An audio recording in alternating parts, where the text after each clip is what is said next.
And my shiny nose.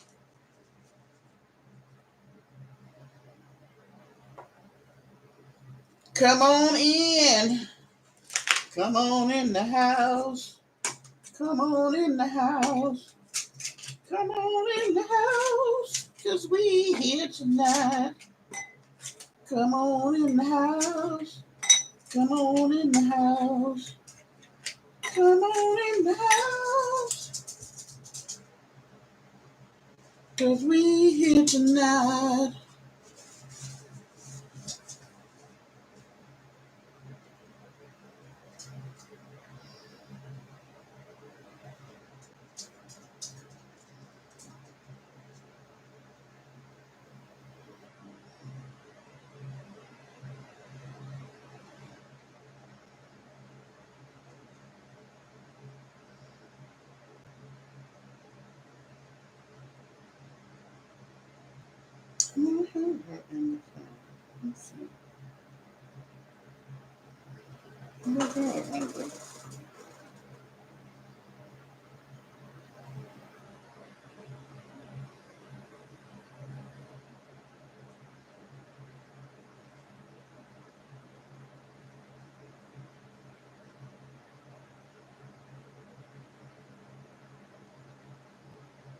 Hi, Nikki. Hey, Tashana. I'm sorry, it took me a while. I couldn't get my other bottle of wine open. So that was a high priority. I was in there trying to do that, and it took a minute.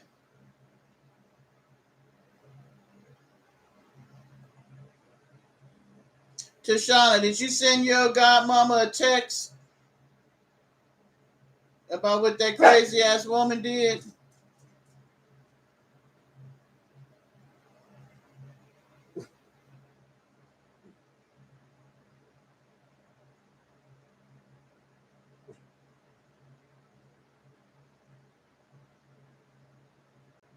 Oh, okay.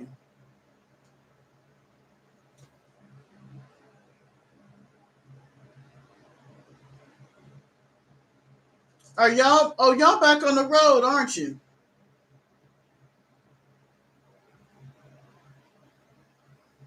Girl, I was like, after Sandy and Chris done messed me up for the night, I had to go get. I'm glad I got two bottles tonight. And I am drinking Relax. It's a wrestling from Germany. Oh, okay, I got to get over here. Yeah, 10.99 a bottle. It's a good German wine, not too sweet, not too bitter or tart. Let's see if they say what's in here. Let's see. Is fermented, slightly dry, with a wonderful fruity bouquet, and Lord, I can't even read. And intense flavors of apples and peaches with just a hint of citrus. You know what? When they be saying all that, I don't taste no damn apples or peaches. I surely do not. I don't know where they be getting that from. It kills me how they describe wine. Ugh, I'm missing some of the chat. Oh, you did? Okay. Thank you. I forgot y'all were going to Texas. So Charlie gonna drive all night? Oh, you had some of that wine. Hi, Martina. How was work today? Yes, you are the troublemakers.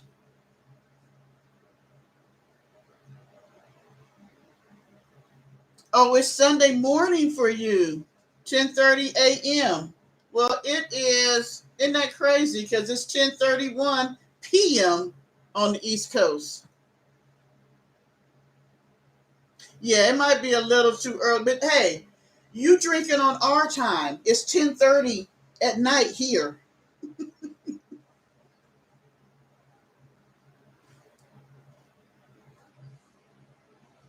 Thank you, Martina.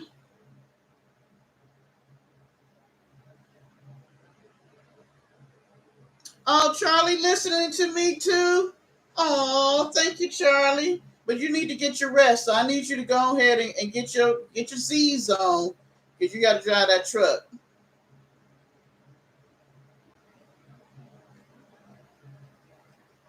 So yeah, go ahead and break open some wine at 10:30 in the morning. I'm not gonna say I ain't never did that because during the big C, we was all at home. Time was pretty irrelevant. So yeah, sometimes I did have, a little wine for breakfast.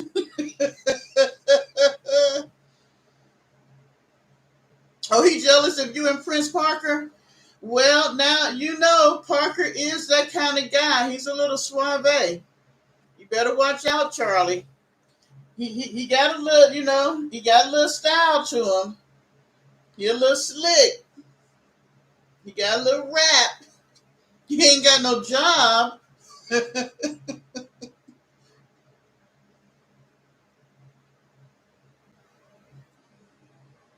So how is everybody else that we have not talked to tonight? Did everybody have a good Saturday? It started out cloudy and rainy here. Then it got hot as the dickens. This time of the year we get that it's not an Indian summer. I guess it's like an Indian winter. Oh, it's long distance. Now I can make it up close and personal. He can ride along with y'all. Charlie will probably send him back, but yeah.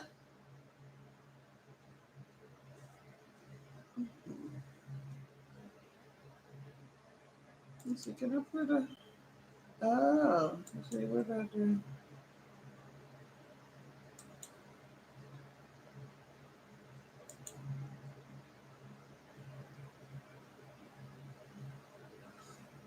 Hey, I do tequila too, but last time I did tequila on my birthday, yeah, it took me 2 days to recoup.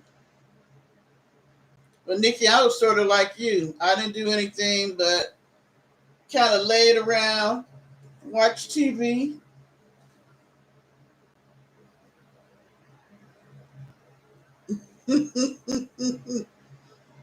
See, Charlie, you ain't got to be like that. Parker said you ain't got to do him like that. I made me some stuffed shells today.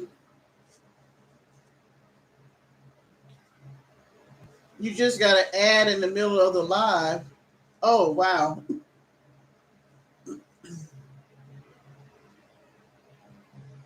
Oh, I don't like whiskey. My thing is, I don't like Jim, Johnny, or Jack. That's Jim Beam, Jack Daniels, and Johnny Walker. Um, and I have friends who drink this expensive whiskey. I just can't get down with it.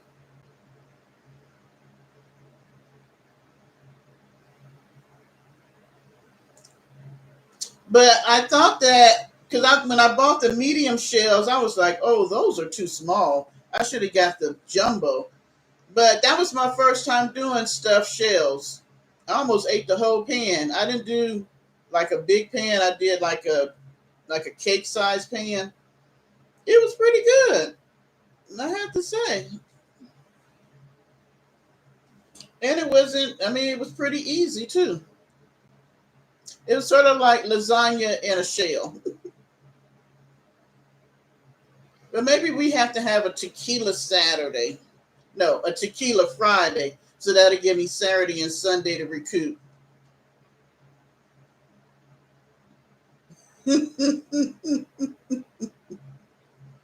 Would you say she need to have a come to Jesus moment? Maybe the greeter might be a little shady, Martina. Maybe the greeter might be, you know, a little slick with the hands. Because, you be looking at the people coming in there taking stuff, but a lot of times it's the workers.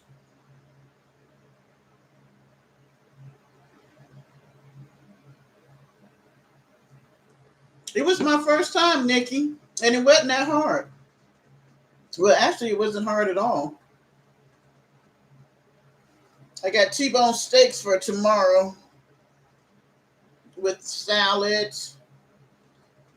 Trying to do protein and greens, but today I felt like the pasta. But that was all I had.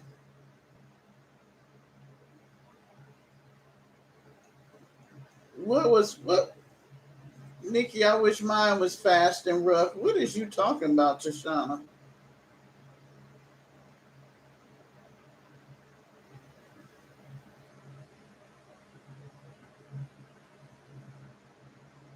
Oh my gosh, I love a ribeye steak. That is the best cut to me, unless I'm making like and I hadn't made this in a long time. Beef stroganoff, I'll use a different cut. Yeah, I'll do ribeye for beef stroganoff or something like that, or pepper steak. Hi, Beverly. Hey, Nikki, we are getting to soup season. My family is a soup family. My mom used to call it refrigerator soup pretty much, but she would just go and get all the leftovers out the refrigerator and make soup. That was the best soup I ever had. And a lot of times I don't have enough in my refrigerator for leftovers, so I have to just go ahead and buy the ingredients. Oh, yeah, I bet it is. I bet the days go by so quick when you and Charlie be home at the house.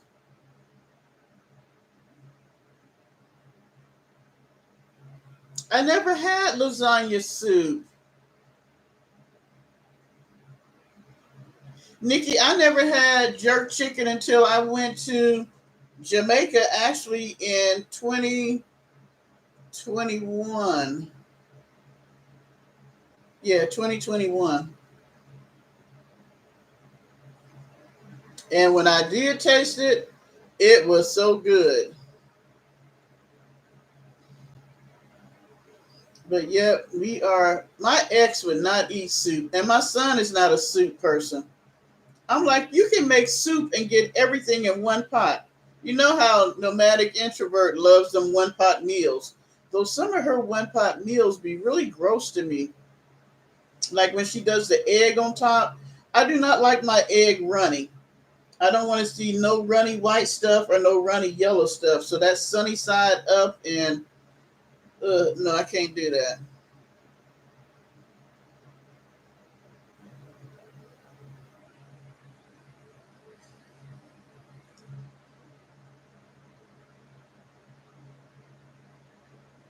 Yeah, men aren't much soup and salad type people.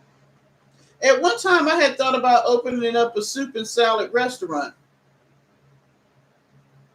Oh, you don't like eggs? Good protein.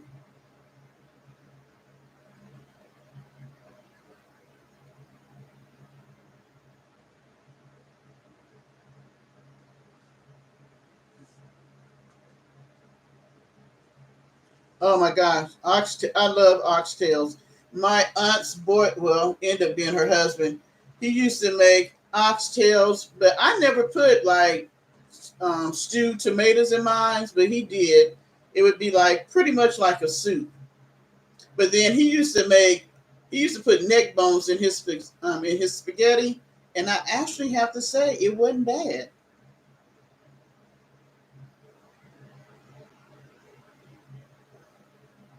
I like potato soup, but my favorite soup I would have to say is clam chowder. What is it with men and the salad? I think a bowl of soup and a salad is a great meal. You got everything. Like when I make my vegetable soup, I have meat, I have all the vegetables in the world in there, and then a salad on the side with some, I mean, that's your greens. Ooh, I cannot do runny eggs.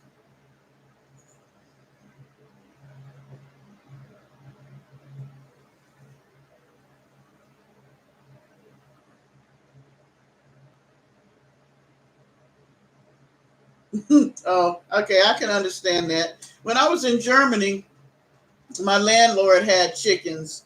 The way the house was made, it was pretty unique because her and her husband built a house and they lived on the first floor. Then the second floor was like an apartment, and then there was a third floor above us. And at one time, her son lived in the apartment area because they had stairs that would go around and go up above us, and you could. They had partition off, like you could. There was glass in the hallway that you could see them, but they built a house behind theirs, and so they raised cows, pigs, chickens, and so we used to get fresh eggs. I always had an issue when you got the egg that had the blood in it, though.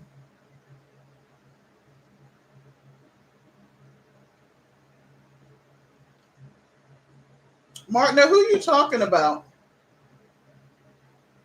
Okay, Beverly, what is neck bone dressing? I have never had that. Is that the neck bones cut up in some dressing?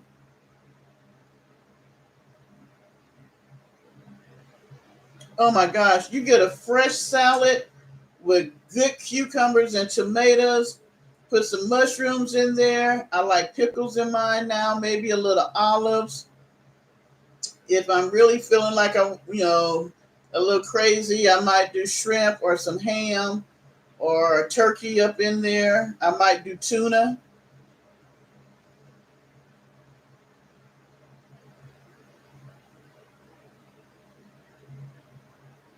Oh, wow. Well, I hope I don't get a two egg yolk egg.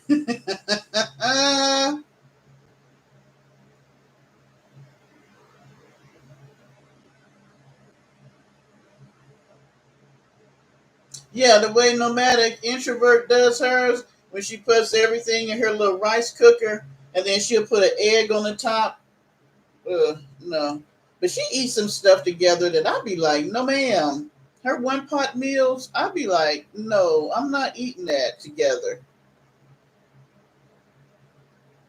Okay, so are you cooking the neck bones, Beverly, and then cutting it up and putting it inside your dressing? You're probably doing it the same way we use chicken gizzards down here, or like we take the parts, the part that be stuck up in the chicken butt. We pull that part out and we boil it and we use the juices off of it once it boils to make our dressing, and then we take the meat off the neck and cut up the chicken gizzard and the liver and put it in the dressing. Hi, LB.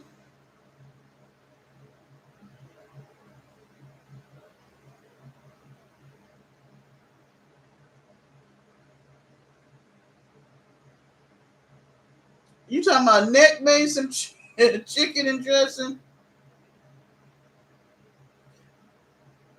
Oh, okay, okay. You forgot the word B, the letter B. Okay, I thought you was talking about neck.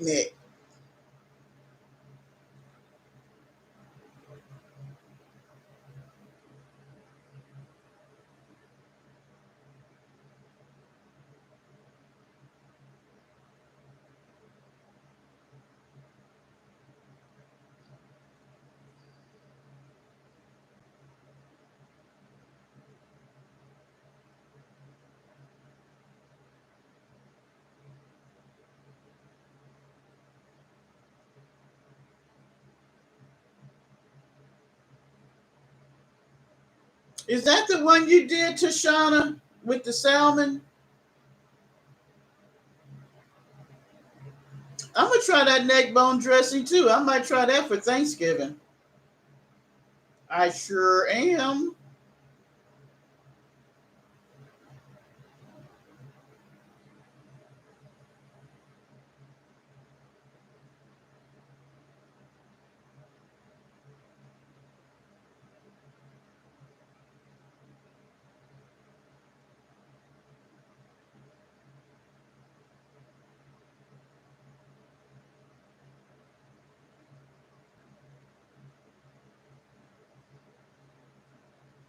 Sorry, y'all. I'm just doing a response here on my.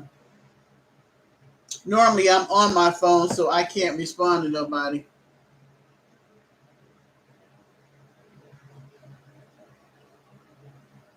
You talking about something good? If you ever get some good smoked salmon, for years I didn't know that when they were talking about bagels with cream cheese and lox, I didn't know they were talking about salmon, smoked salmon. I made neck bones 2 weeks ago because I made some for my son and I made some for me. Oh, girl, I'm no. You know what? They don't pay anybody enough in retail to stop somebody stealing. And matter of fact, well, I don't know about up there where you are, but here they're not considered stealing until after they leave out the store. As long as they're within the store, you can't accuse them of stealing. Now, unless they try to, they put stuff in their clothes and you see them, you can say that they're confiscating stuff, or it's a possibility because they've hidden it on their body. But if they're leaving out the store, you can't get them for stealing until they're in the parking lot.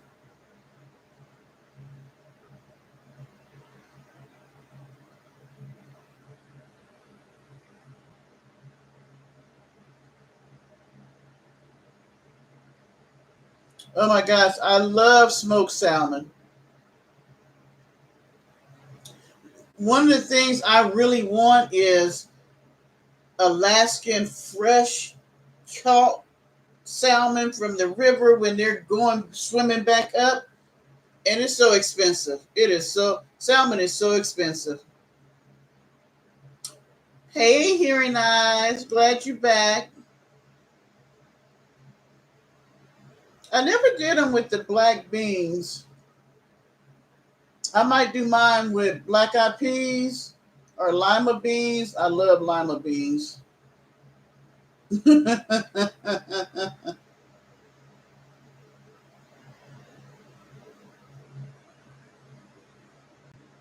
That's the one that Tashana. What was the TikTok salad that you made the other day? Was it the cucumber salad?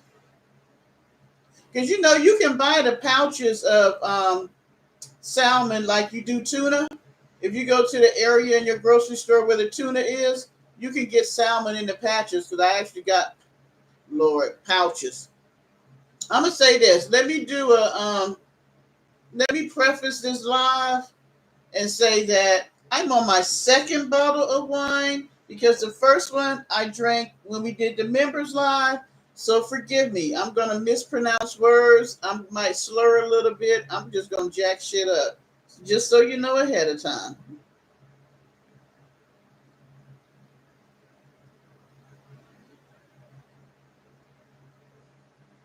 Now I cannot do salmon croquettes. I don't like that. I used to hate when my mom cooked that for dinner. Mm-mm.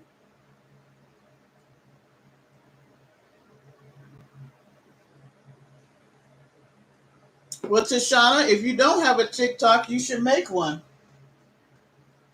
I think she does have a TikTok because she be doing shorts with mute. When you do your shorts with music, aren't those on TikTok?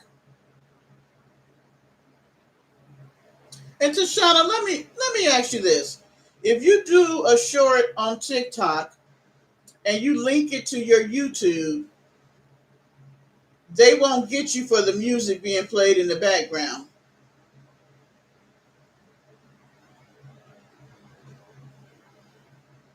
I cannot. If I add music, they always give me a strike. So how are you adding the music that you add?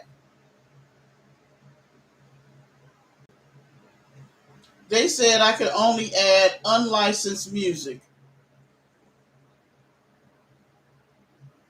Oh, so you just do it anyway? Is that what you're saying?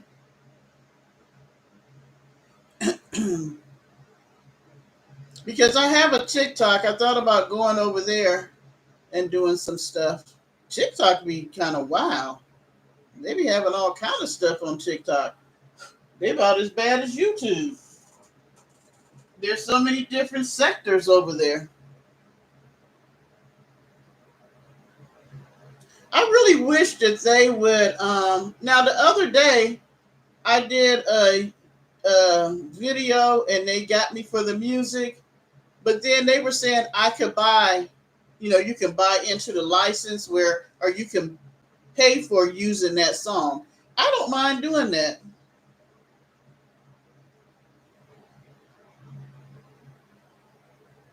Well, you're right. I wouldn't want to do that either, Martina.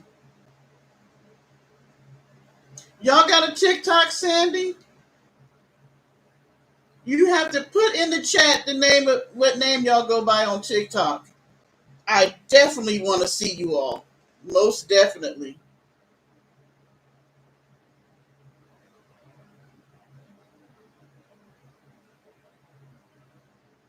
But can you use licensed music?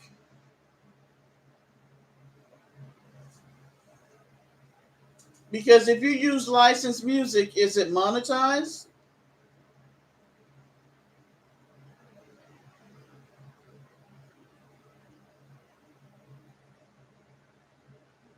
And what kind of pudding? Right. Oh, hearing eyes, we on the same page. Liver, salmon croquette, rice pudding, and what's the other pudding? There's another pudding, not rice, but oh, I can't even think of it now. But it's another southern thing. Won't eat it, not gonna eat it.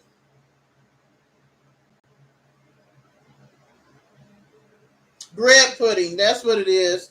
Don't do bread pudding, rice pudding, liver, or salmon croquettes. Hate it.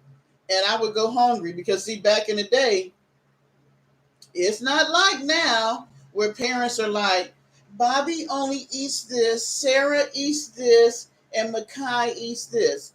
So I'm going to make three different meals. No, we made one meal, or my mom made one meal, and you either ate it or you went hungry. So on liver night, I would eat the rice and whatever vegetable.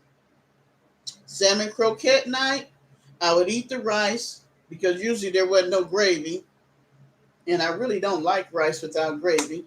But I would eat the rice and the vegetable. And bread pudding and rice pudding, you could hang it up. Ugh. I don't even like sausage.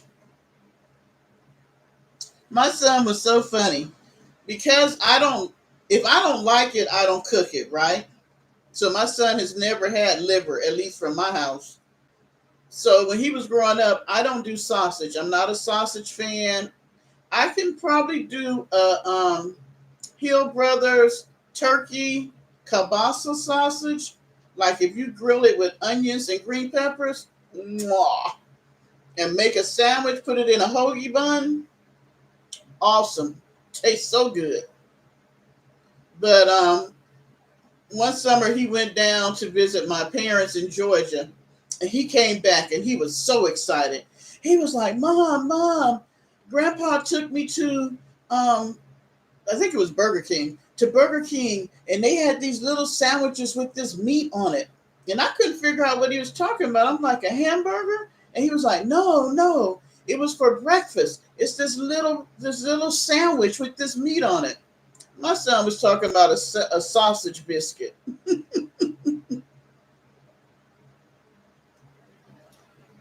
Oh, I only eat dark meat. I do not like, now I'll eat a wing, but I don't like breasts. They're too dry.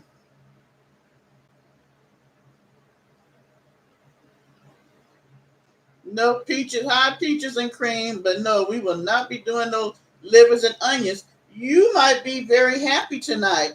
McNasty's over there cooking liver and onions again. I'm a leg. Now, my favorite part of the chicken is legs, and my family used to hate it. I don't fry chicken.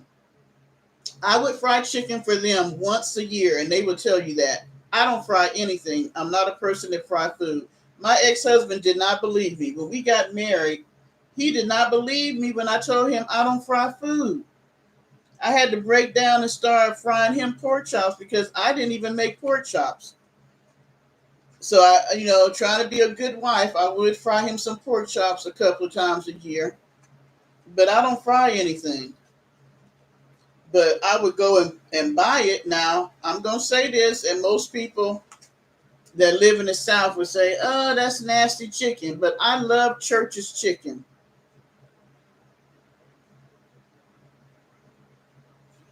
I love Church's chicken. Their chicken is big and fat and juicy and greasy. I love it. And so when we would get fried chicken, I commandeered all the legs. You could not have a leg in my family. I got all the legs. We get a 10 piece, I got all the legs.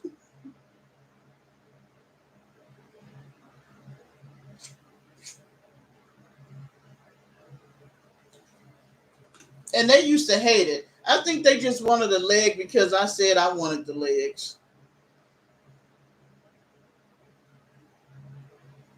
Oh, you're you're scared of hot grease?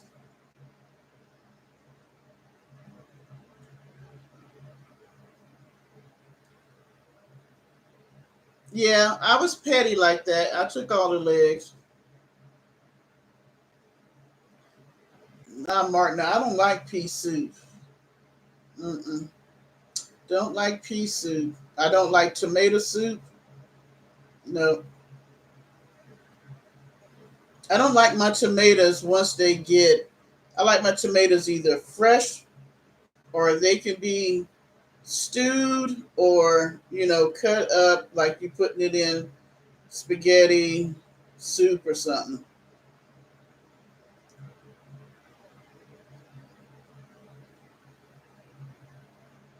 But the split pea soup, I think it's the color for me because it's like a green soup.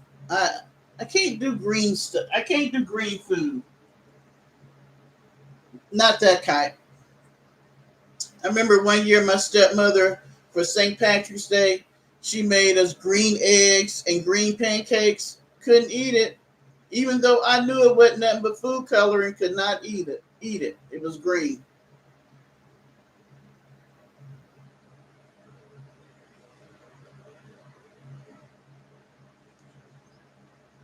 Deshauna, why are you getting so many ass?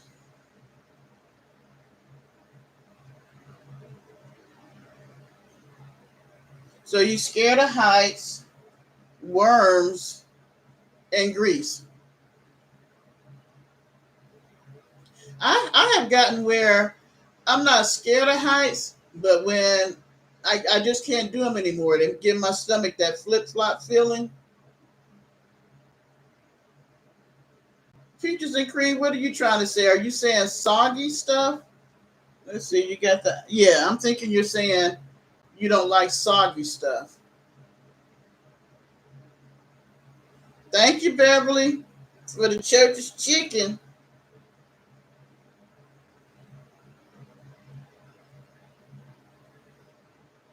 Okay, Tashana, that was just nasty. I'm almost wanting to put you in the doghouse for that one. Eh.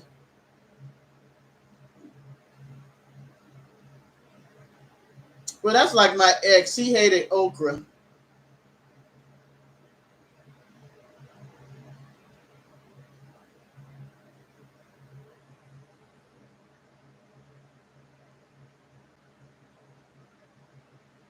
Yes, Nikki, go watch on your TV.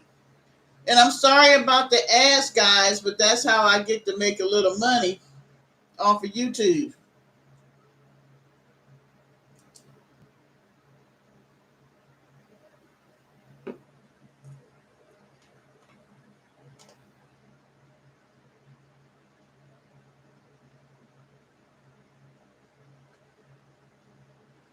No, I do not do turtles. My stepfather was from Florida, and they would do turtle soup. Can't do it. Can't do it. And here, I had a friend that there was one of those big old turtles in the street. And he came, he went and got the turtle, and he's like, I'm going to leave this in your yard till I come back because I'm going to make some soup out of it. No, and I can't do chicken feet. They look like claws. I went to a friend's house and I was like, ooh, what whatever they I was like, whatever you cooking smells so good. And they took the lid off the pot and it was all these chicken feet sitting up like that. Like that. Over here. Like that. No, I can't do that.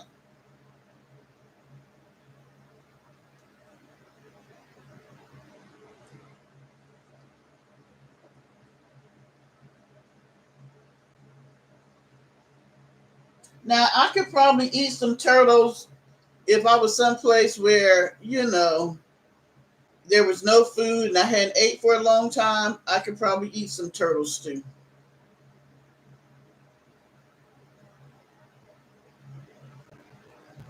Oh, my favorite restaurant is a Korean restaurant. I love bulgogi with some kimbap and extra kimchi, and I do like japchae.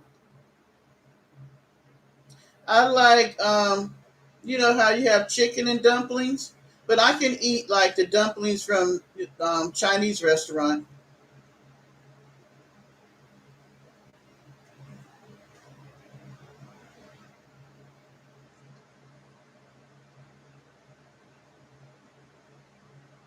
Oh, I'm sorry, Miss Uppity over there in Australia. Y'all don't eat turtles.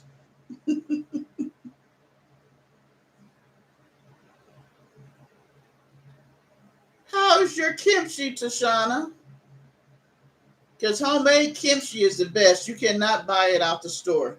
The store kimchi is nasty.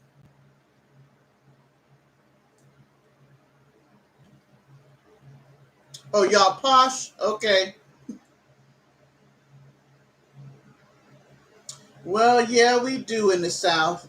There's not too many things in nature that we won't eat.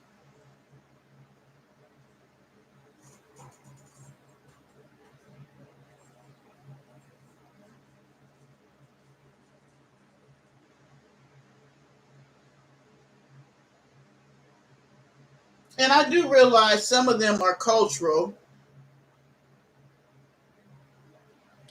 Some of it is cultural. Like, I ain't gonna lie, I still like a good pig feet every now and then. Nobody in my family, I mean, like my maid family, like my ex husband and the kids, excuse me, they would not eat pig feet. So I make me a pot of pig feet. Nobody in the house like chitlins. I was gonna have me for some chitlins for Christmas or New Year's. Now, like my mom, she does it like she would make what we call stone stew, and it would be pig feet, pig ears, hog maws, and you cook it all together. She would chop it up real small, and you cook it all together till it cooked down, and put it over some rice. You talking about good eating?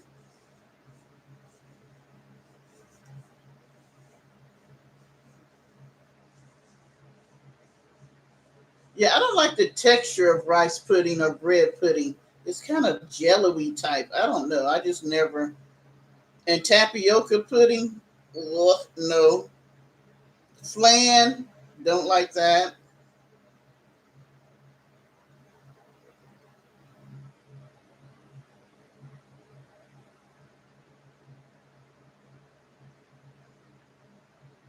And I'm a person that I'm not picky.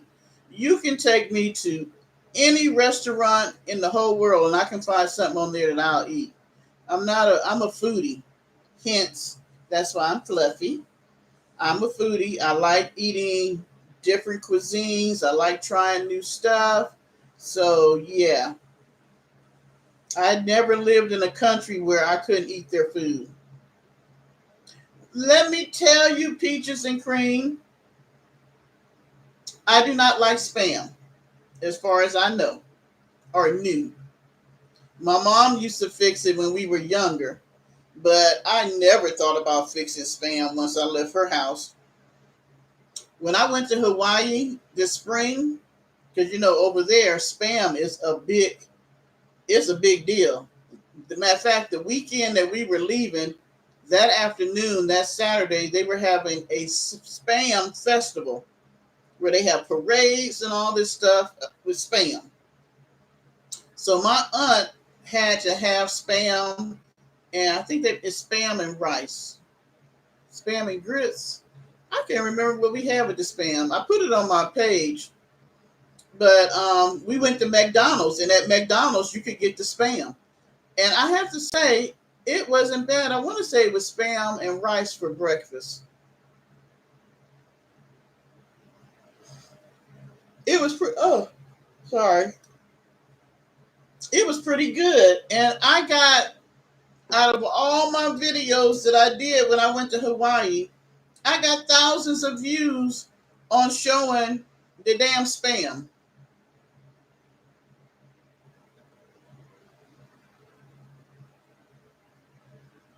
Oh, I don't do cottage cheese either.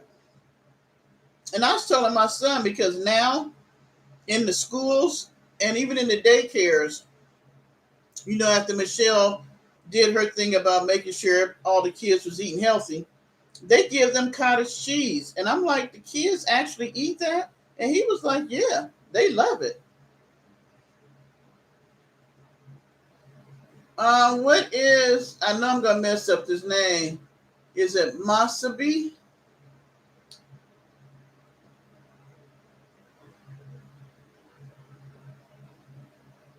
Oh, I love seafood. Shrimp, clams, scallops, fish, lobster, crab, pretty much anything. I like squid. Pretty much, I tried eel, didn't care for that. Yeah, Hawaii loves the Spam.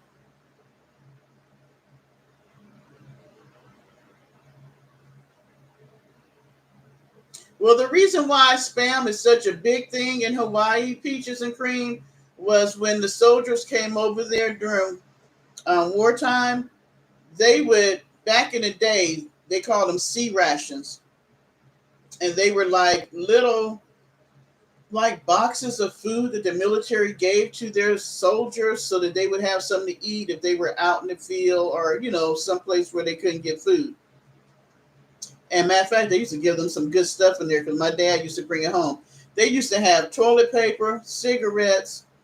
I used to love the dehydrated peaches. There was a lot of stuff in that little box. This the stuff they give now don't even compare. But anyway, in those boxes they had Spam, and so the soldiers would trade Spam for different things that they wanted in Hawaii, and it just caught on. The people love Spam, and from then on, yeah, they're big on Spam there.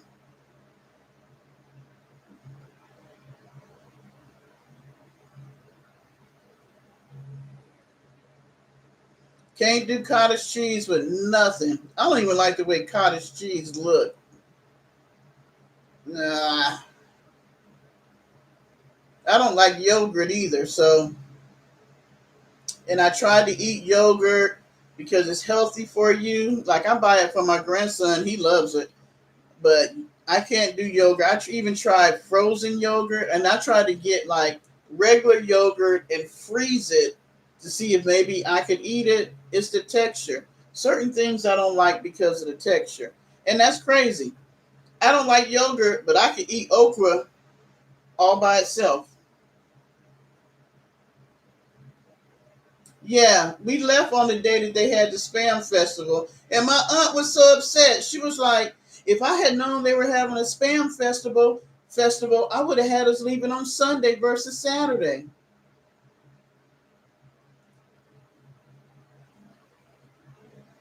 Oh, I forgot all about treat.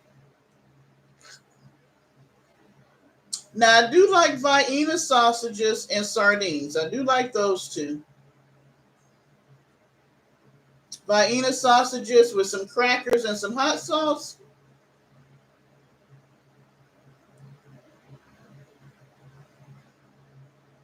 Well, you told somebody about the Clio bars.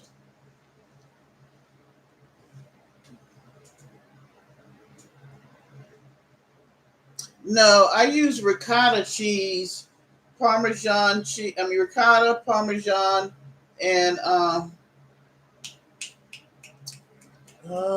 mozzarella. Thank you. Sardines with crackers and hot sauce, and none of that flavored sardines, just regular old sardines. Yeah, treat is sort of like spam. It comes in a can. All right, here and eyes. Your ass is going in the doghouse, but it does look like a yeast infection.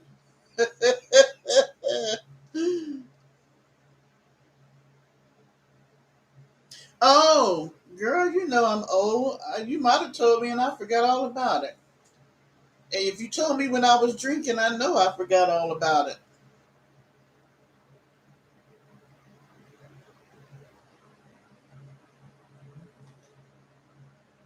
I'm not gonna lie. When I'm into the juices, my aunt was Korean, and she would call alcohol the juices. She'd be like, "Is there any more of the juices? Any more of the juices?"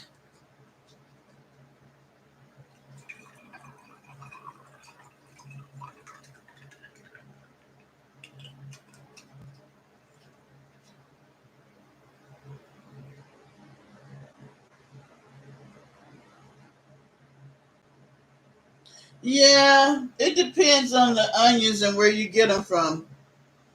If you get stuff fresh, it doesn't taste anything like in the grocery store. Like I used to, I'm from the South, so we put fat back in everything. Sort of like how Vanessa put bacon grease in everything. We put fat back in everything. But if you get fresh string beans, the ones you have to snap, I sometimes I snap the ends off, sometimes I don't. But if you just boil them, they taste so good because all you taste is the freshness of the bean.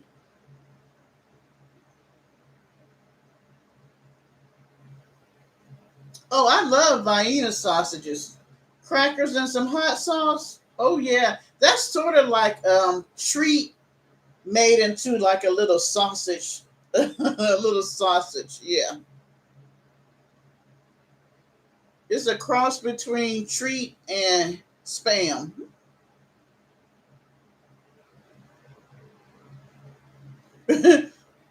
What was the wacky tacky? Was that the weed? My aunt, she could cook her butt off. That's what people didn't understand when I got stationed in Korea and I was there a year. I could eat downtown. It didn't bother me. I could eat whatever they were cooking because I had an aunt who had cooked all that stuff when I was growing up. So yeah, it didn't, a lot of people, and that's what it kills me about Americans, especially when I was in the military.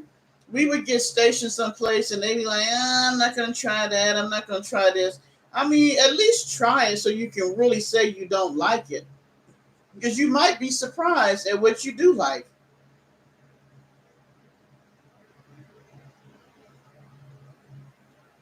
Snapping them beans and the ones where you had to open them up and take the bean up out of there and shucking some corn.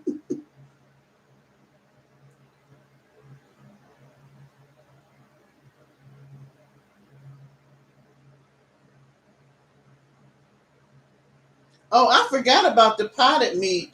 Now, I don't like potted meat. I don't know what it is about potted meat, but it reminds me of dog food.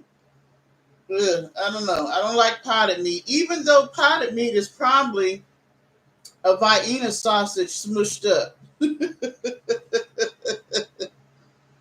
I cannot do the potted meat. Mm-mm, mm-mm. And do you know, I was not really a peanut butter and jelly fan either.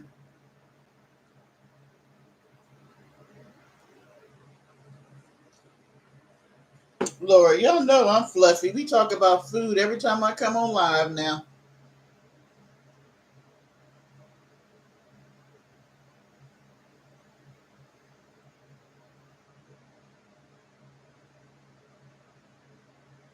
Now hold up. I love me some bologna. Ain't nothing better than a fried bologna sandwich with some mustard. Girl, what is you talking about? I'll get me a pack. I have a hankering, as they say in the South, a hankering for some bologna. Go get me some. And I like the German bologna because it tastes like real bologna, like the bologna we had when I was a kid. You get that German bologna and fry it up and get you some good mustard. Girl, that's good eating.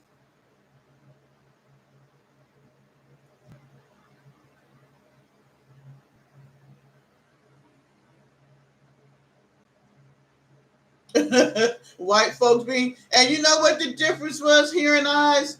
We snapped ours and snapped the ends off, and they left the ends on. Hi, Lovecraft.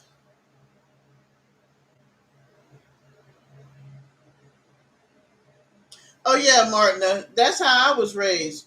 Whatever was cooked that day, you eat it or you went hungry. Hey, don't be talking about the bologna now. BOL, was it? My bologna has a first name. Oscar Mayer. OCA. I can't even do the bologna song.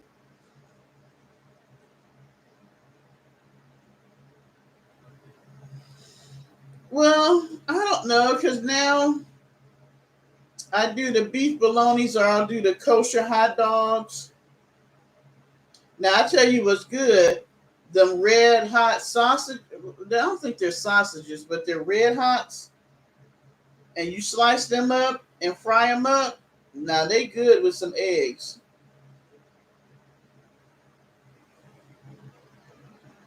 Oh my gosh, hearing eyes. You like potted meat if it's chilled? No, ma'am. No, ma'am.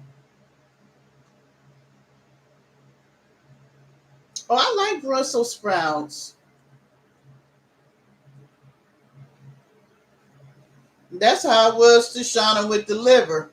My mother would be like, "Well, you're gonna sit there till you eat it," and I would literally go to sleep at the table because I was not gonna eat that liver until she finally was like, well, "Just take your ass on upstairs and go to sleep." Thank you, Lovecraft. Hey, some of y'all other mods, y'all been slipping tonight since we've been talking about the food. I never really took my lunch to school. I would tell my mom I wanted to take my lunch, but then I would eat my lunch for snack, and then I would still want lunch at lunchtime, and she would get mad. So she was like, "No, you're not doing taking lunches."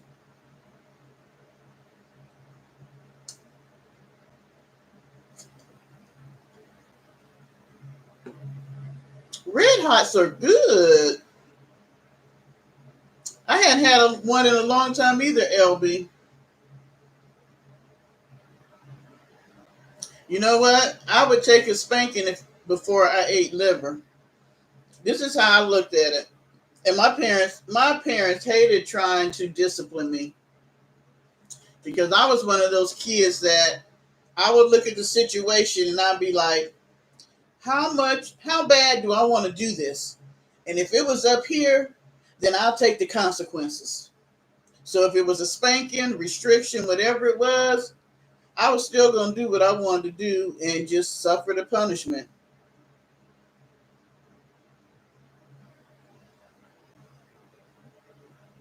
No, I can't do sardines with jalapenos. Nah.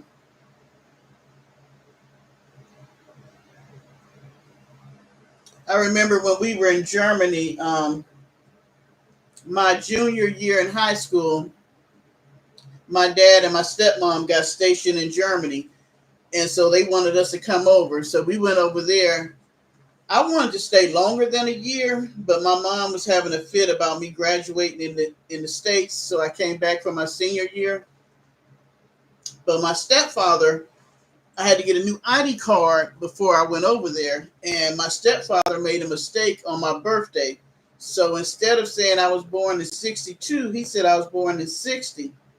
So when I went over, Instead of me being 16, on my ID card it said I was 18, so I could get into all the military clubs because you only had to be 18 to get in there.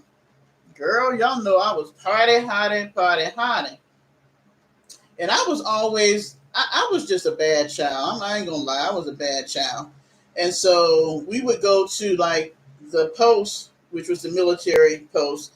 They would have their teams for basketball and stuff, and they would travel around. And so me and my girlfriends would go and watch the guys play basketball. And then we'd pick out the ones that we wanted to be with. And I remember there was this light skinned guy. He was so fine. And my friends actually bet me that I couldn't get him. So, I took the bet up. And so I was talking to him after the game. And he was like, meet me at this club, later on. Now, my curfew when I was 16 was 12 midnight. He's a grown man. He's in the military. So he didn't get to the club. Me and my girlfriends went. He didn't get to the club till almost midnight. And I was determined I was going to stay at that club until he got there. It was a German club, so there was no age limit. So me and my girlfriend was down there, and he came pretty much at midnight. I hung out with him for about an hour. And I knew I was in trouble, but I figured, hell, I done stayed till midnight. I might as well stay till 1 o'clock. When I got home, my dad, my mom, my sister, my baby sister, everybody in the house was sitting on the couches waiting for me to come home.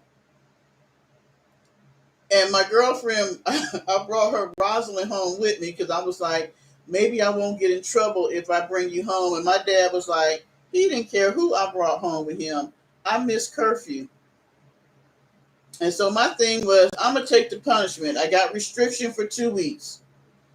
I mean, I did what I wanted to do. So, I was just like this. I'm going to do what I want to do, and I'll suffer the consequences.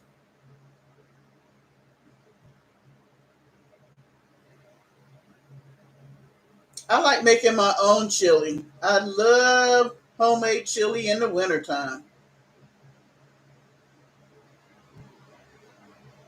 Oh, peaches and cream. How old are you, peaches and cream?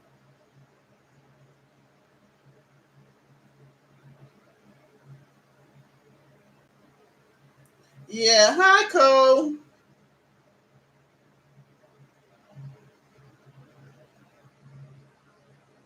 Oh, I was thinking you were younger because back in the day, you ate what was put on the table. There was no question about. My mother was not. It was four of us. She was not going to make a meal for each one of us. It was bad enough that my stepfather had her making a separate meal for him.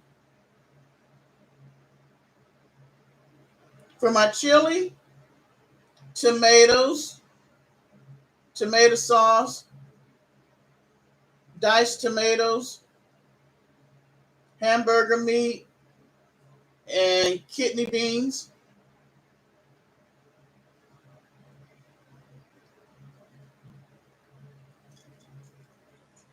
But you got to have the chili seasoning because if you don't have the chili seasoning, it's not going to have the chili taste. And you know what's good? Chili is like spaghetti. It's always better the next day. If you have spaghetti and it sits, ooh wee, it's good the next day. And chili, once all that flavoring you get up in there, and sometimes I might put some jalapenos in there, but the next day it is always good.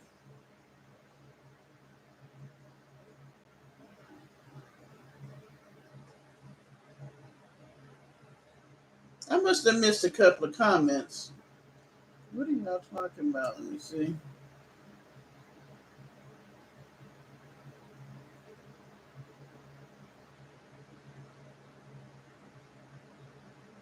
Your daughter has some, Wendy's chili. Hi, Transform with Tia. I didn't see you. Good evening. Well, I guess it's good night since it's nighttime.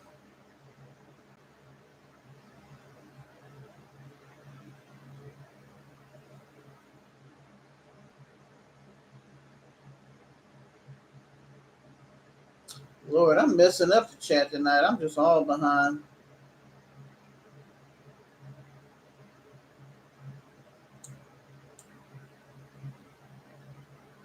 Hi, new grad.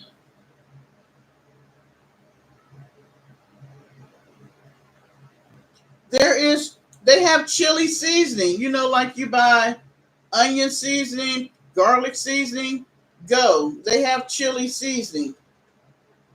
That's where you're going to get your chili taste from. And that's for cold.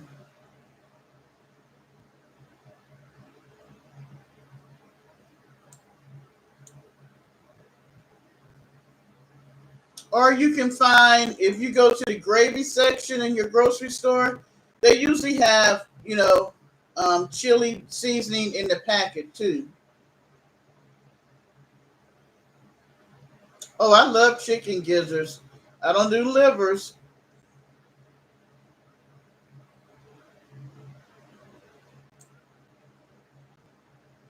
Trying to catch up on the chat. Cole, you know she ain't building no damn van out. What is you talking about? I don't know who Lee's is.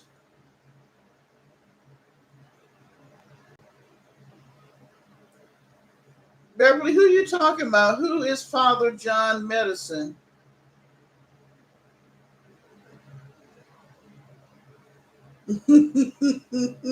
I bet she was, LB.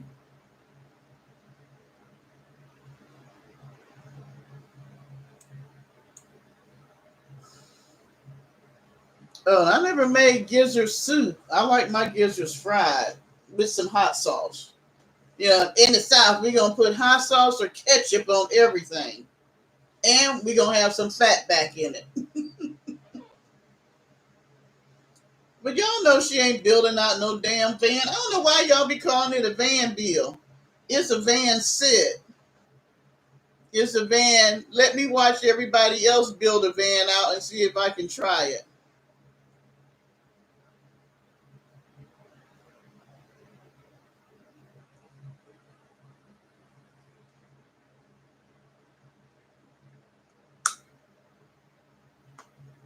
What bottle of medicine with the old man face on it?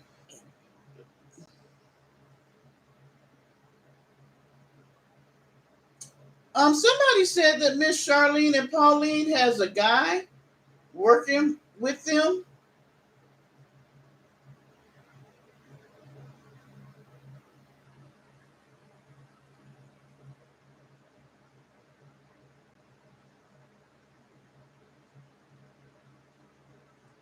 You know what, new grad? I'm thinking that I can't do organ meat or meat anymore. Oh, who? Oh, you know what, Tashana? Who parents gave them castor oil during the wintertime so you wouldn't get a cold?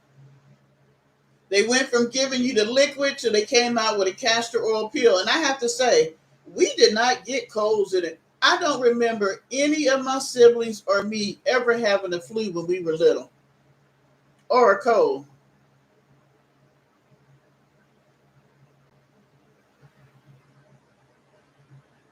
Oh, she actually living in it? I ain't seen her sleep in it, but I don't watch her anymore, really. So, oh, okay, Sandy was her. I'd like to see what he looked like.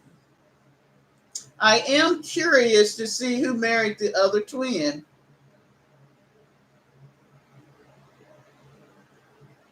Oh, I love rutabagas. I asked my mom, she don't really cook anymore. I was like, would you please make me some rutabagas or some fried green tomatoes?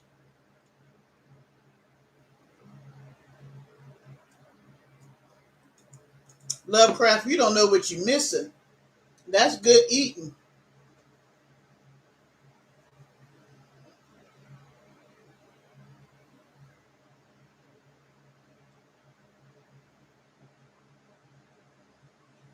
I think that's what's messing my stomach up.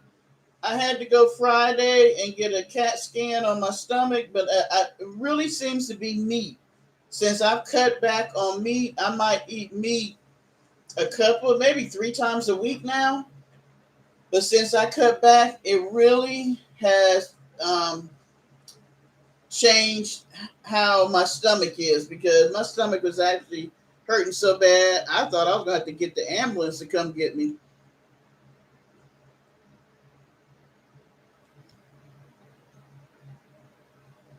Now, Martina, I've never used a Rotel, but I know people who do. And what is Mexican hot sauce? Oh, and you got to use the cast iron skillet. Let me tell you something. That is my dream, is to have all cast iron as my cooking pots. It used to be you could get them pretty inexpensive. They've gotten quite expensive now, because a cast iron lasts forever, and you get that thing seasoned. It is the best pots to cook out of.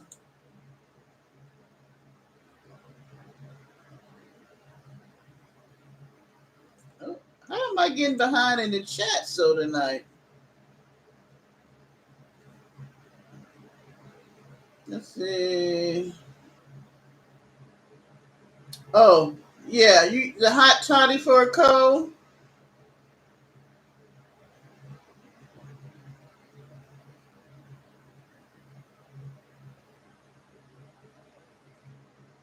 Who you thought they were all LGBT? Let me tell you something. Right now, I could take you to my bedroom and look at the nightstand next to me, and I got Vicks.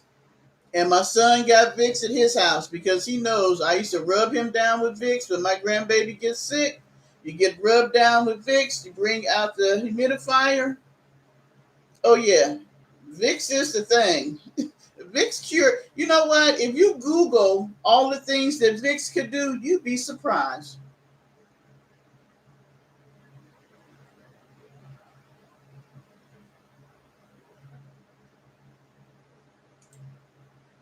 Hey, well, Lovecraft, I'm sorry you don't like rutabagas.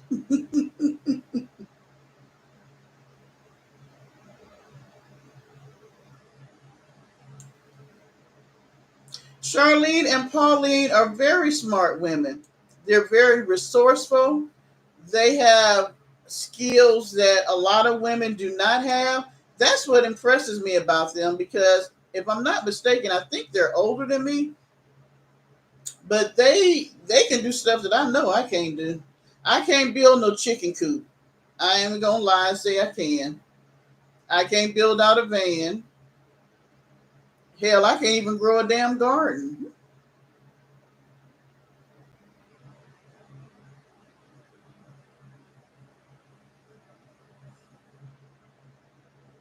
Oh, it was a tiny tin with an old man on it. I cannot remember what that was.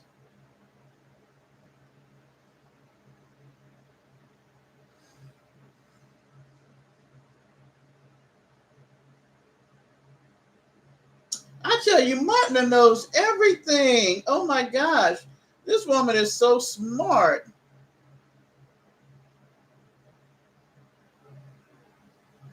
What is a muscle relaxer?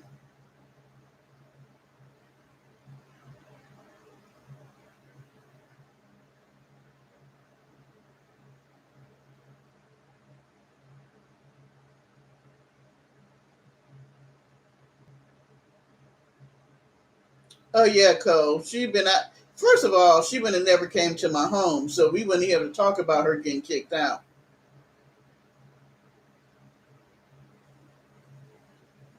Yeah, like I said, castor oil works, and I tell you what, what's the other one? It's not castor oil, mineral oil. If you want to not have a hangover, take a tablespoon of mineral oil before you start drinking. Why you retracted your message?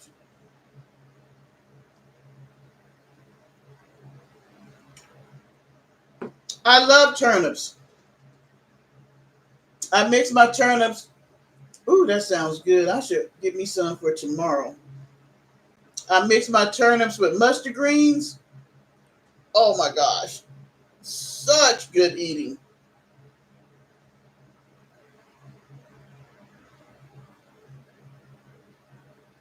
My grandmother used to have us eat the Vicks. I didn't make my son do that, but back when we were little, we would eat the Vicks and they rub you down with the Vicks. And you can use Vicks for pain. You can use Vicks for pimples. If you have pimples, put some Vicks on it. When you wake up, it'll be gone. Oh, Miss Charlene got to watch her do her crazy rant.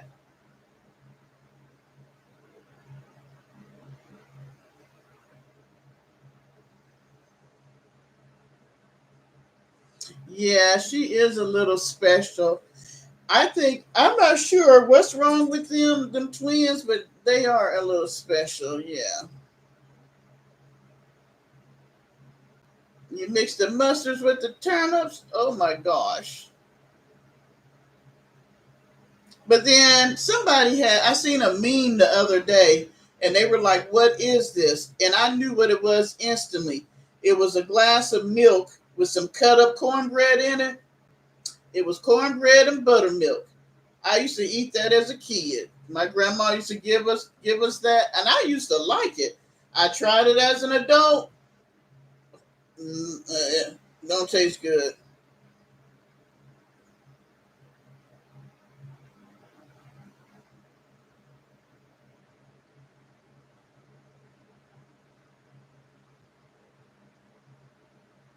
Did I skip some comments? Girl, they going kind of fast tonight, or either the wine ain't got me seeing all of them. What did you say?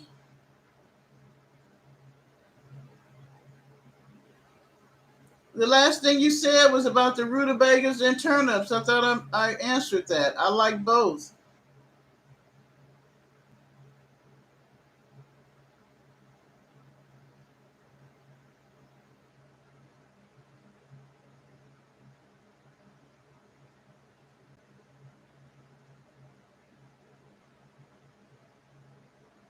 See, that's what I'm saying, Lovecraft. You inviting these people you don't know.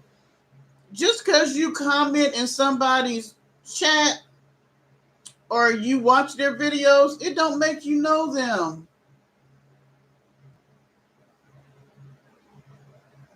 No, I can't do the buttermilk and cornbread no more. It don't taste like it did when I was a kid.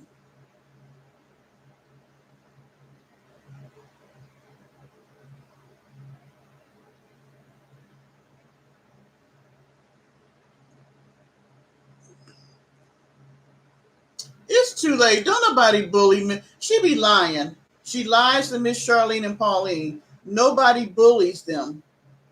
We don't have any issues with them.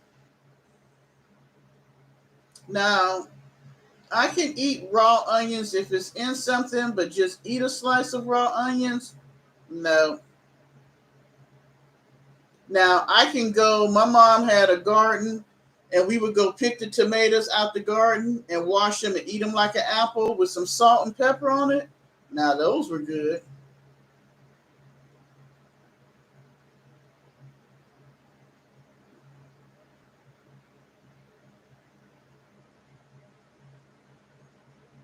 Oh, I put sugar in the cornbread. Yes, I do. And I've used buttermilk in my corn. I just don't buy buttermilk like that.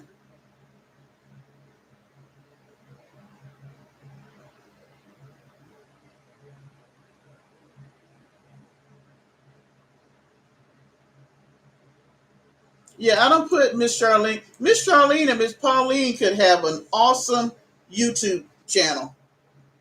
They would blow McNasty out the water because they are so resourceful. I would watch them. I would watch them build out Miss Pauline's van, but she would never do that because she too jealous hearted.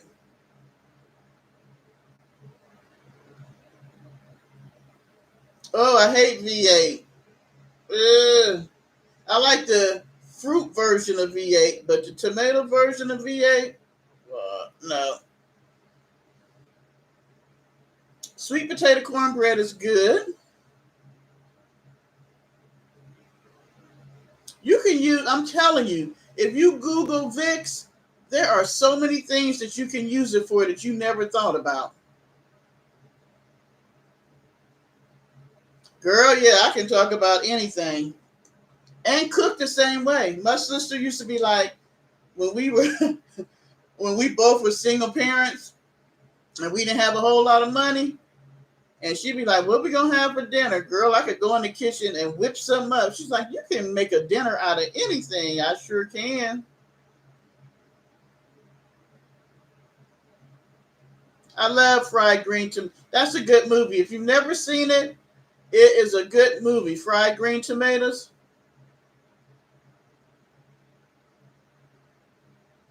I don't like my tomatoes anyway, but either fresh or they can be stewed or diced, something like that.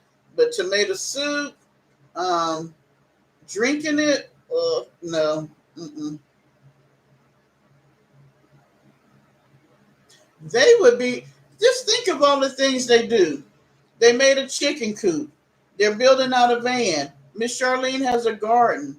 I mean, there are so many things that they do on their homestead that could teach other women who want to go out and have a homestead what to do. Because there is a female YouTuber that bought some land in Nevada. I cannot think of her name. She has two dogs that are with her. And it was nothing but bare land. I'm gonna have to figure out what her name is. I'm gonna have to try to see what she's done with that land. But she was just starting. Watching somebody like Miss Charlene and Pauline would help her be able to build because not everybody can create a garden in the middle of the desert. So I'm gonna give Miss Charlene a 10 for green thumb.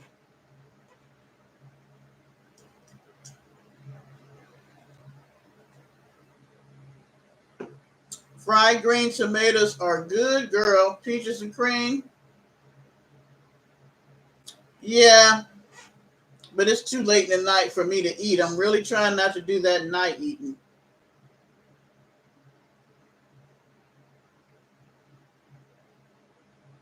I'm really trying because I am an awesome night eater. I get a 10 in that. I wake up going to the bathroom and somehow I manage to go to the kitchen and get a snack. And I'm gonna tell y'all this. I used to be so bad that I would have a snack and a cup of Kool-Aid next on my nightstand. So when I woke up in the middle of the night, I could have my snack right there. Yeah, I am definitely a foodie. If you want to get to my heart, take me to some place to eat. You got me. Oh, a man that can cook. Love you, love you, love you.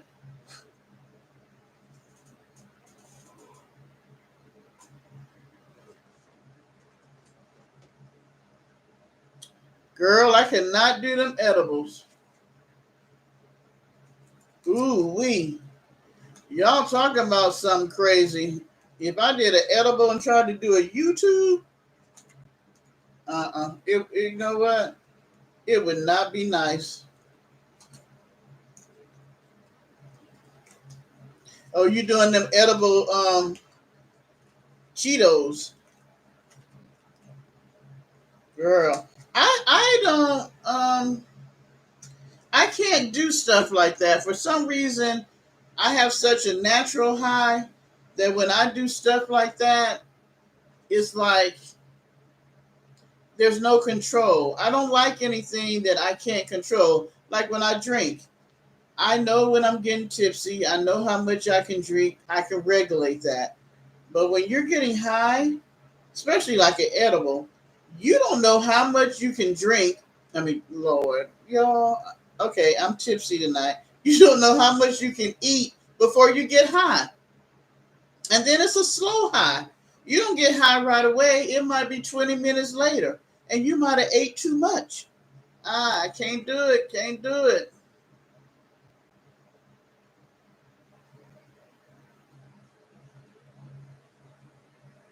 a Rice Krispie. And see, that's all I need. If I could get high, that's all I need is to have the munchies. I was telling my son about sesame. He told me I made that up. I told him back in the day, that was the best weed. If you could get some sesame weed, that was top of the line. And he don't believe me on that.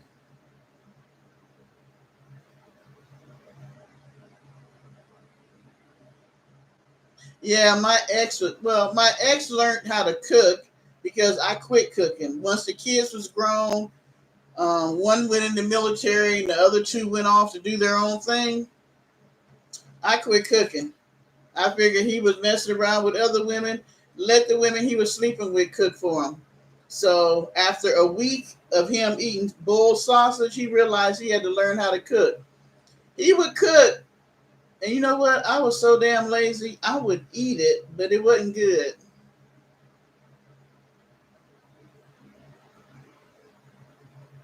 My sister gets all her stuff from the dispensary.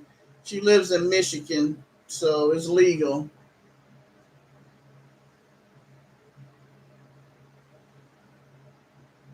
No hearing eyes. What is that on? Having our say? What is that on? What streaming is that on?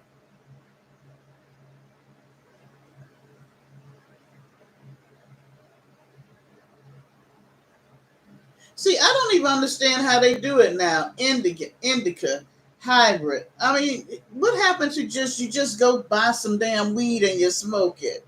What happened to that?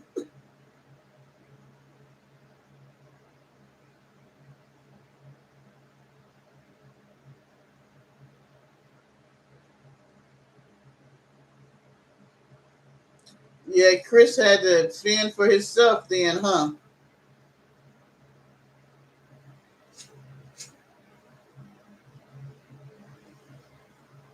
So is it, Tashawn, are y'all from Ohio? Is it legal there or you can get it because you have a medical card?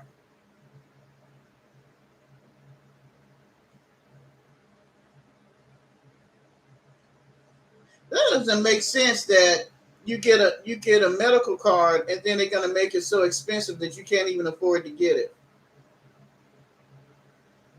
No, I don't watch Lifetime a whole lot.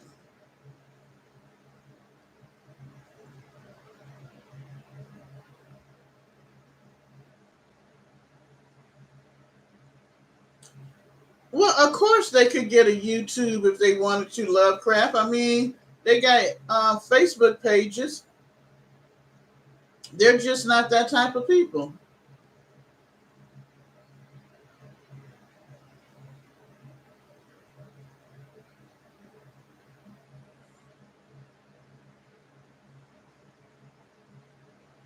Cole, I went through that with my son.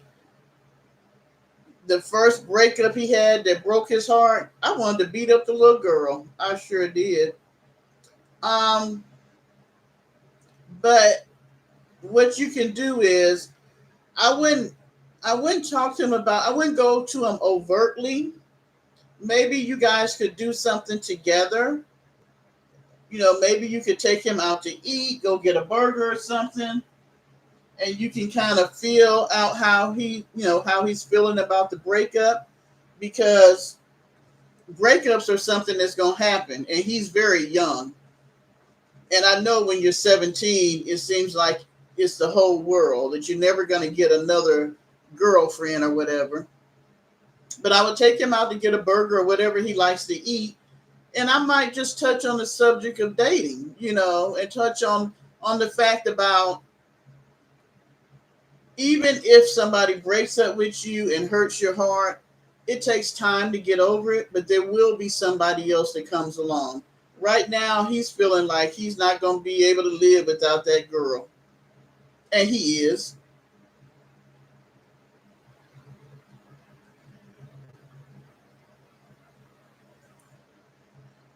So kind of go by him. You know your son. You know how much he's going to talk to you. you know how much he'll share.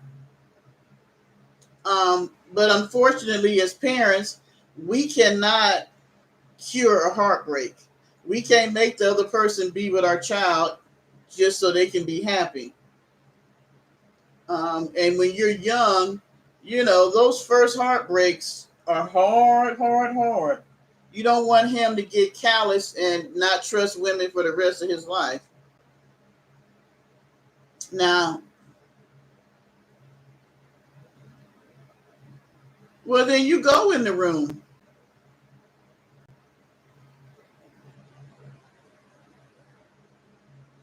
See, I was one of them moms that I go in the room and sit on the bed and be like, okay, what's going on?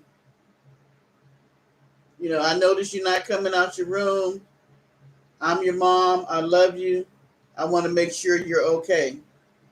And there may be somebody else that he will discuss stuff with. If there's somebody else that you know that he will talk to, then you can use them. But as a parent, sometimes we have to go past the boundaries. Because if we don't, we end up with children like that 14-year-old down there unaliving other people.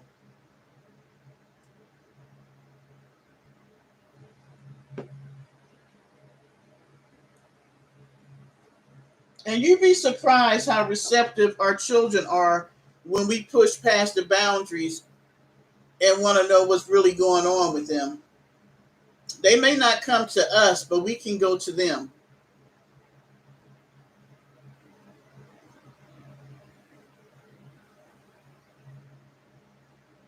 So I would tomorrow I would go in the room, I would sit on the bed, I would talk to him, and even if he doesn't respond to you, you still talk to him and leave the door open for him to come and talk to you when he feels like it. Just let him know that you're there.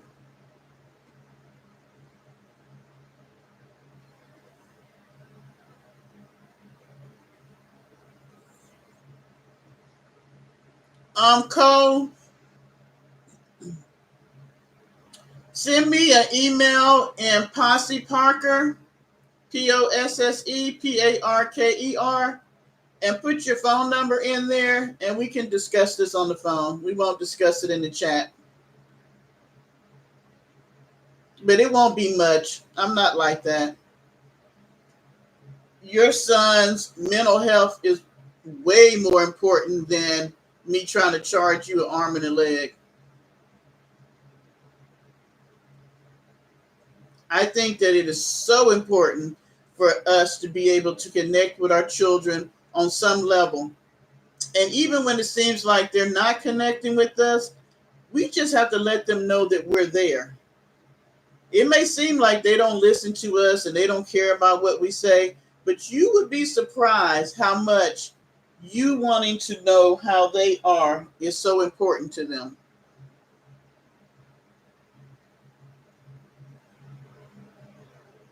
And even if he can't talk to you, it may be that he'll talk to me because I'm a stranger.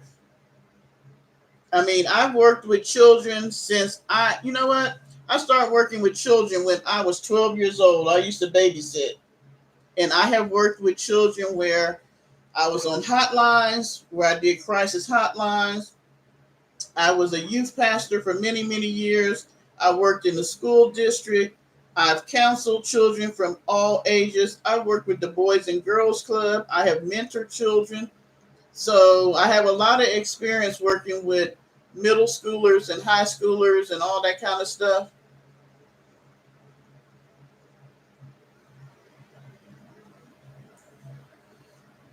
And sometimes they just don't want to tell the parents because you're the parent. I mean, I had the same thing with my son. For all the children that I did talk to, he didn't always want to talk to me. So, you know, hey, Cherokee. And it's just, you know what? For most young people, they just want to express themselves and we gently guide them into the way they need to go because they're at that stage where they think they know everything. Parents are old. We can't tell them nothing, even though we've walked this out before them. So, in your own way, you give them the solution, but not let them know you're giving them the solution.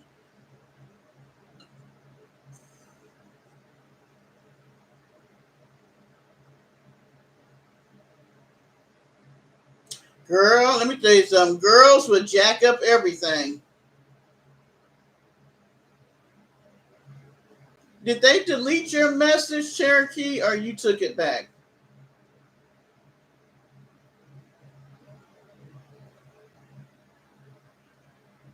Hey, G Love. Good night, Martina. See you next live. Thank you for stopping in.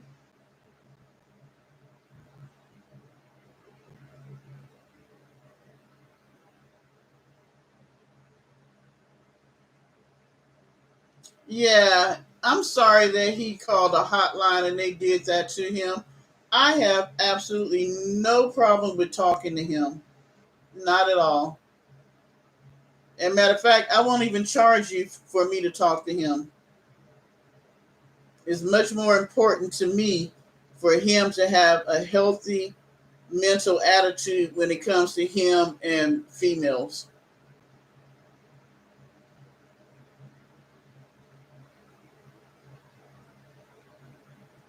Yeah. All he wants is somebody to listen to him because we can't solve the problem. We can't make the girl like him. We can't make the girl want to date him.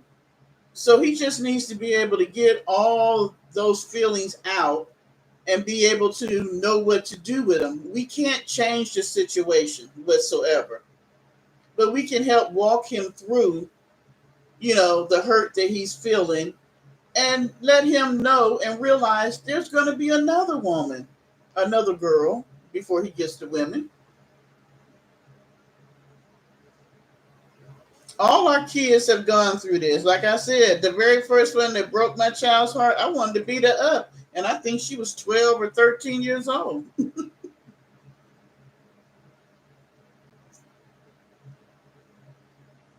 Oh, Cole, you fine. We weren't talking about nothing real important. We talking about food. And that's what I want you guys to understand is that I want this platform to be a place where people can go and do just like Cole did. She didn't have to share any of that with us, but she felt comfortable enough to do that. And you guys were awesome enough to listen and give her some feedback. That, that right there makes me feel so good about being on YouTube. Thank you, Sandy and Chris. I mean, my plight in life is for people to be able to be as successful as they possibly can, living the life that they feel like they want. And that means from a child up to an adult. Everybody wants somebody to listen to them and make them feel safe and let them know that everything is going to be okay, if not today, in the long term.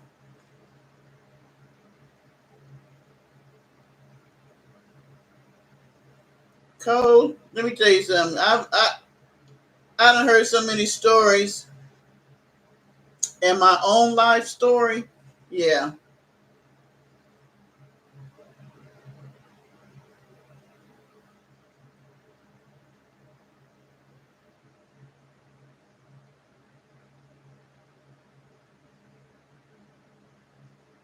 I mean, my son still goes through heartaches. Oh my God, we ain't gonna talk about the baby mamas.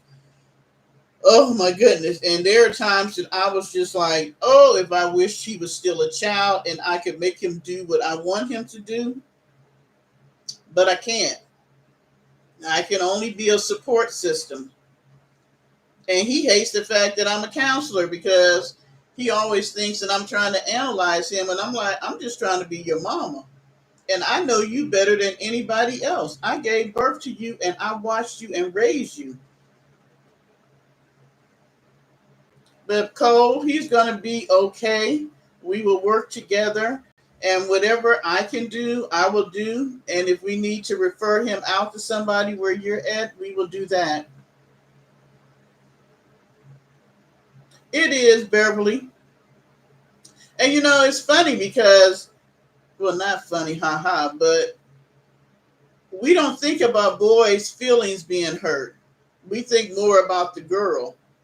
But boys go through the same thing through middle school and high school. And if you ever dated before you got married or you're still dating now, men will hold grudges against women for a long time. I'm over 50 and I'm still out here in this dating game.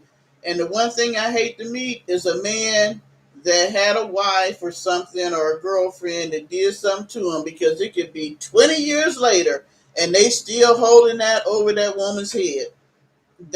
When their feelings get hurt, it takes a long time, if ever, for them to get over it.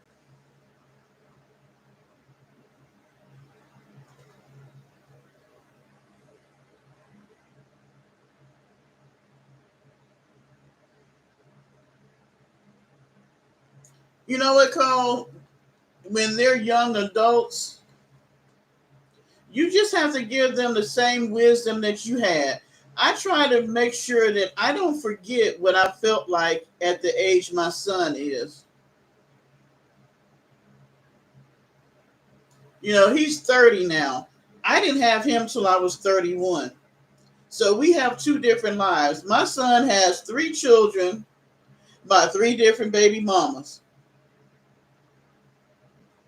And so there are times that me and him are like this. But even in that, just like when he was a kid, and I let him know, I don't care how much we argue. I don't care how much you feel like you don't want to receive what I'm saying. I'm going to love you regardless. And usually what I'll do is I text him, because then he can't argue with me. So I'll text him and try to give him some wisdom. And then there are some days that he's just ranting and raving, and I just let him do it. I'm just like, let him get it out. Just let them get it out. They just need to get it out, especially boys. Just let them get it out, because the thing is, they want to be mothered, but they don't want to be mothered. They want you to be there as a support system, but they don't want you to be there as a support system because they feel like they're young men. And they're going to say that, Beverly, I'm cool, and they ain't cool.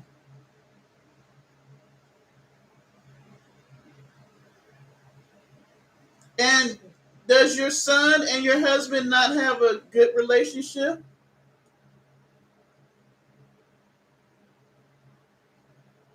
And with him being the baby of the family, you got to look at maybe how you treated him compared to your daughters. Go on and open up that wine, Sandy and Chris.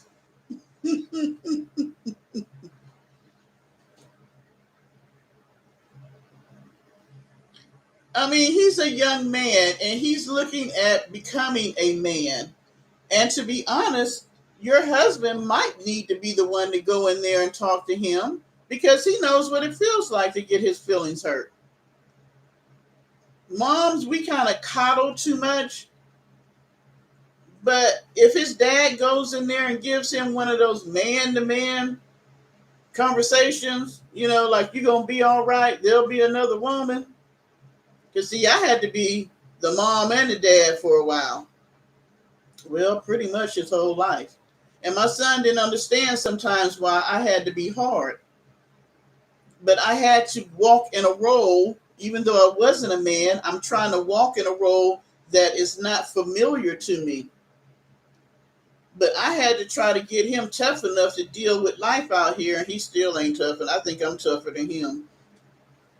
But yeah, I mean, he didn't always like it. I had to do a little tough love. Even when I wanted to go and hug him and coddle him, you got to suck it up. Suck it up. Because you still got to do what you got to do. My ego get hurt. You get over it.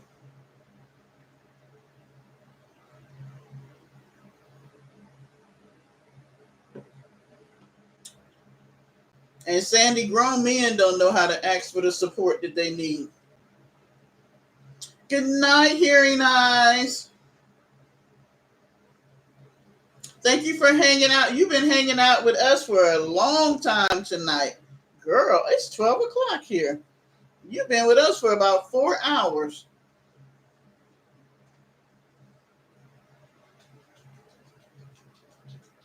But, it's just another part of life. Good night, Cherokee. Being a parent, being an adult, it ain't always easy.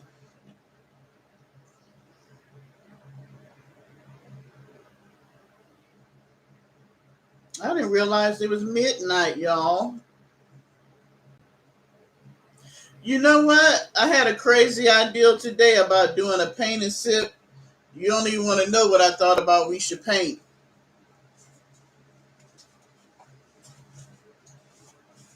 But I'll think about it. I don't have a problem with doing that. How many people that's in the chat now want to do a paint and sip? Because usually when Arabs was doing her paint and sip, I was doing sipping and no painting.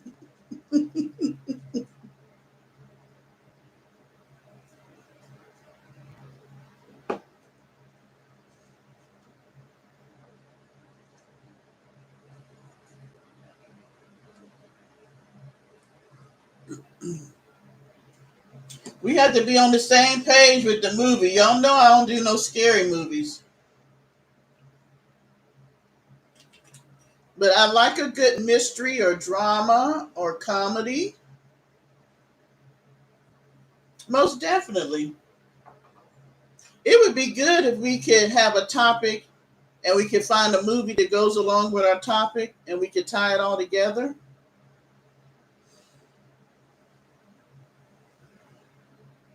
What's Sandy doing? See, I missed that comment. See, you did good all night, Sandy. I'm sending your ass now to the doghouse. I'm sending you going to the doghouse. And if you try to say it's Chris, both of y'all in the doghouse then. I'm a big movie person. So let's do this. Um, let's see if we can find a movie this week that everybody wants to watch. And even if it's one I've already watched, I don't mind watching it again. Oh, that was you. I bet I can't blame Chris a whole lot of times. I believe it'd be you a lot of times too, Sandy.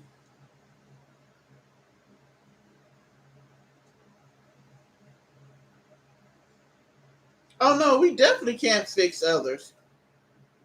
Even as a counselor, I know I can't fix anybody. I look at it as like this. I look at it as bumps in the road of life, and you have allowed me to be a part of your journey to help you walk through the things you're going through. I can't fix it. I can't even tell you what to do. I can help guide you. I can support you in your decisions, but ultimately it's up to you, you know? And if you don't ever learn how to deal with the hard parts of life, you're going to be jacked up.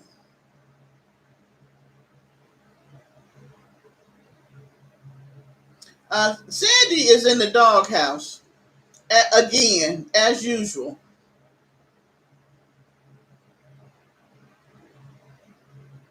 She stay in the doghouse. If she did good tonight, I'm surprised she done did four. I'm gonna give you credit. You done did 4 hours and not get in the doghouse till now. So I'm gonna give you some credit. Thank you, Lovecraft. One of my girlfriends. She is so good to me. We've been knowing each other, oh my gosh, almost 30 years. I mean, she was just charging me $25 to do this. I always pay her way more than that, but yeah.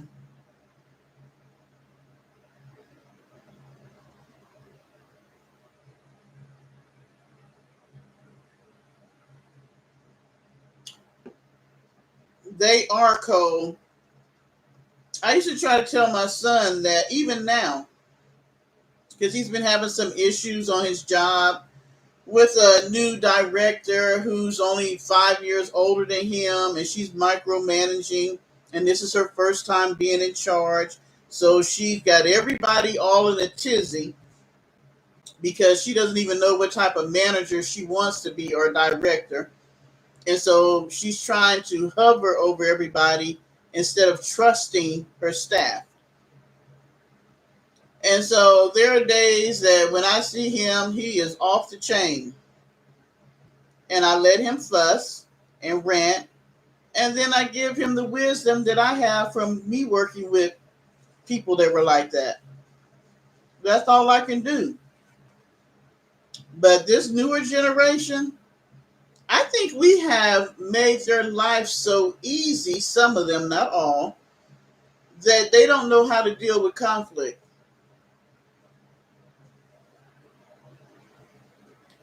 That's why so many of them are picking up weapons and back in my day, girl, I got picked on about my nose. Oh my God. When I was in junior high, there I'll never forget that boy's name. His name was Melvin. Melvin would pick on me every day on the bus about my nose. I don't know if the boy liked me or not because I didn't like him. I even did his homework sometime to get him to stop messing with me because he was dumb as hell. But the thing was, I never thought about taking his life. All of us got picked on. I mean, they picked on my last name. It was just stupid stuff. They picked on, like, my mom worked at Kmart. And back in the day, Kmart was considered cheap. And so, what was the little thing they used to say? What did the bird say when it flew over Kmart? Cheap, cheap, cheap. It was just stupid things that they would say.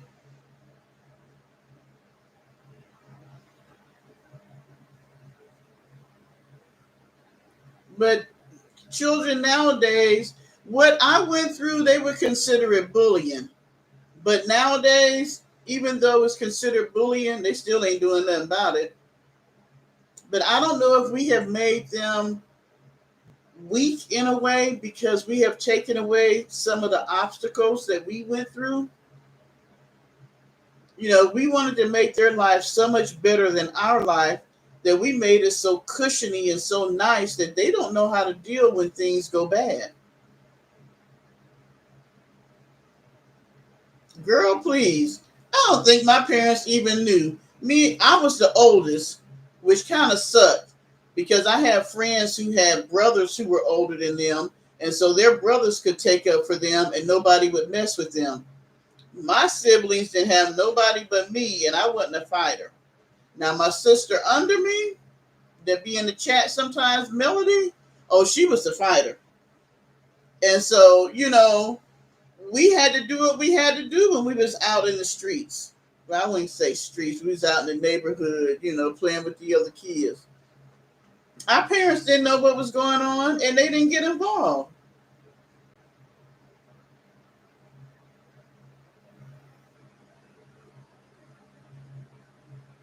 I mean, my mother never said to me, "How was your day? What was going on? How was school? How was it playing at the playground?" They never said all that. Their job to them was they put a roof over your head, clothes on your back, and food in your mouth. You supposed to be good.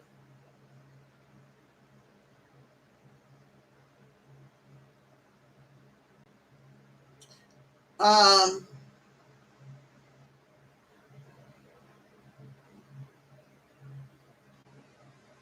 when it comes to a young man, they need to have some opposition because if not, this is my thing with my son. The world is not going to treat him the way I treat him. So he had to learn that the world wasn't always nice. And I don't think it really hit him until he went to college. And when he went to college, he found out that there was a difference between, because he was always raised in neighborhoods that were interracial. So there was never an issue about black, white, Hispanic, whatever.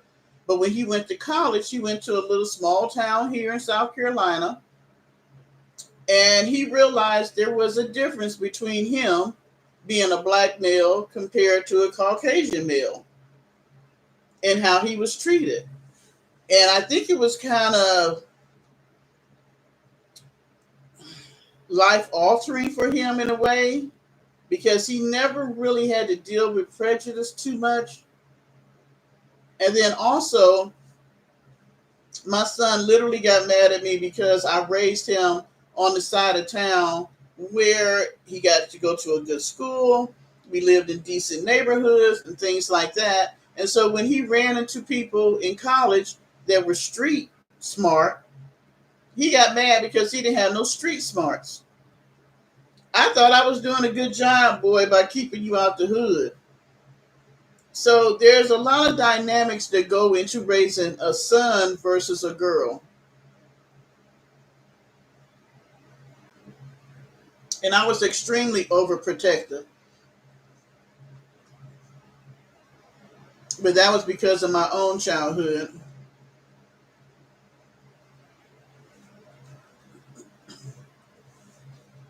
But even through all my faults as a parent and all me and my son's disagreements, he's 30 years old now, and we talk every day almost. We don't talk every day on the weekend. And he respects my opinion, and I respect his opinion. All right, y'all. Y'all know I got to do a bathroom break. Hold that thought. I'll be right back.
Ta-da! She's back.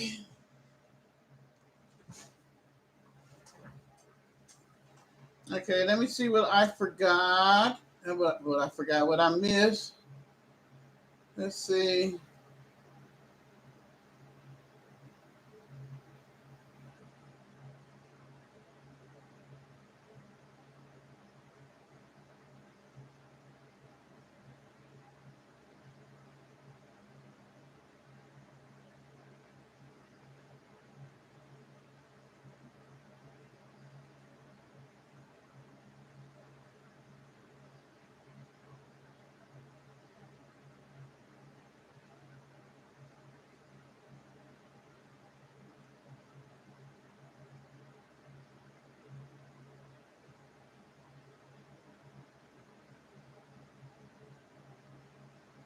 Um,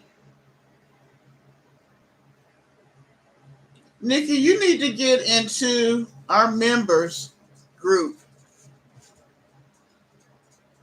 I think it would be beneficial to you. And if I need to, I will make a tier that's $199 so that you can get in there. Get in there. I can't talk after I drink. Hell, I can't talk before I drink. And y'all ought to be happy that I like you because I could just have, a cooler sitting over here and pee in it while I turn the camera a different way, like some people we know. I'm just saying.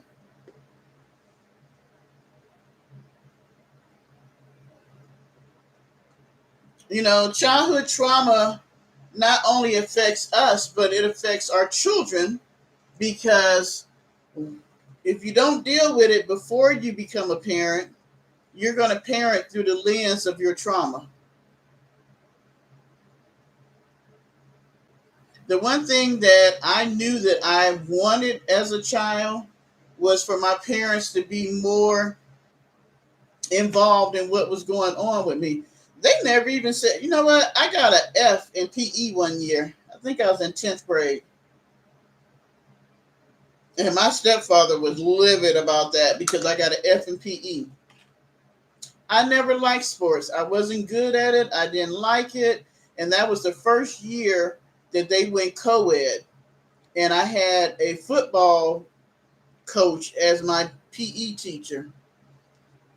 And he would take points off if you didn't have athletic socks, athletic shorts, athletic shirt.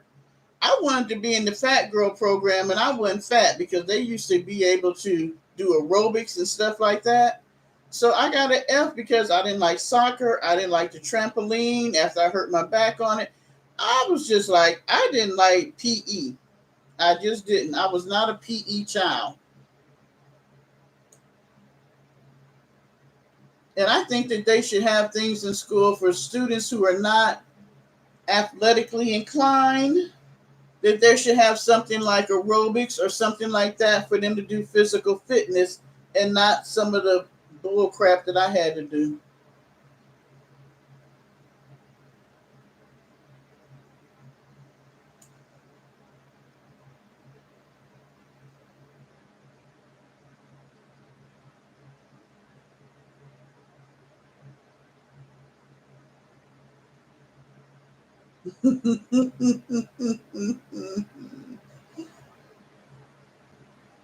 Oh, we don't pee in the coffee jar. I just wanted to make sure y'all was okay with me going to the bathroom versus me having something here that I could just pee in, and y'all would be okay. I just turn the camera,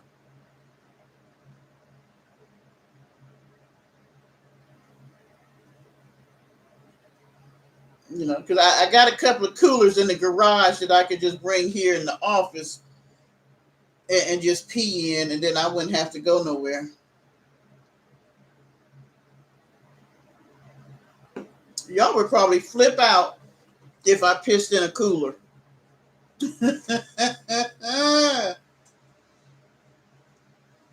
I would probably flip out if I pissed in a cooler.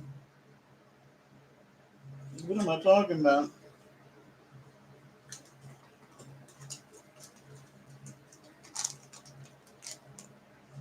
Oh, uh, when she first went to Courtside, was I the only one that seen her take? She used to have that container that she used to keep in the van that she peed in the middle of the night, and then she would take it to where she took a shower. You know how they had the bathrooms, the ones she was cleaning. And the first time I seen her take that pea container, I forgot what it was. It was something that food was in there prior to. And she poured the pee in the shower. My thing was the toilet was right there. Why not pour the pee into the toilet? But she poured it into the shower, and which means that hopefully everybody wore flip flops, but we know everybody don't. And what if the next person that came in there to take a shower was standing in her old piss.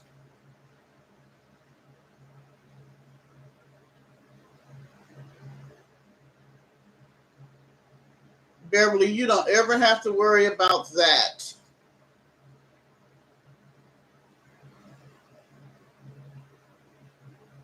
Oh, she wasn't cleaning nothing at that time. Yeah, it was that coffee mate. But the toilet was right there. Just pour it in the toilet. That's where pee go. Just pour it in there and flush. I don't understand why that was so difficult.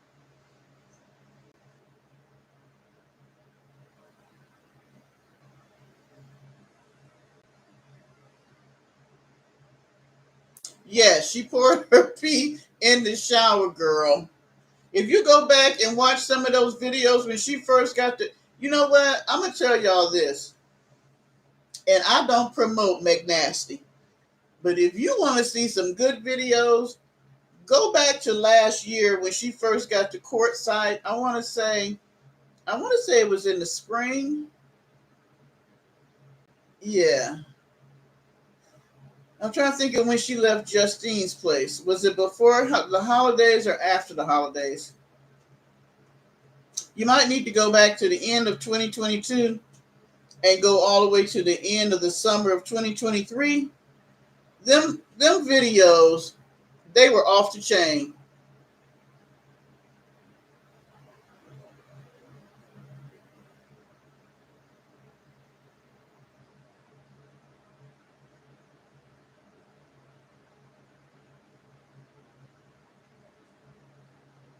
I'm telling you, Lovecraft, if you see some of them videos, you talking about ranting and raving, that woman would be sloppy. I mean, sloppy drunk off her I called it her Dollar Tree wine.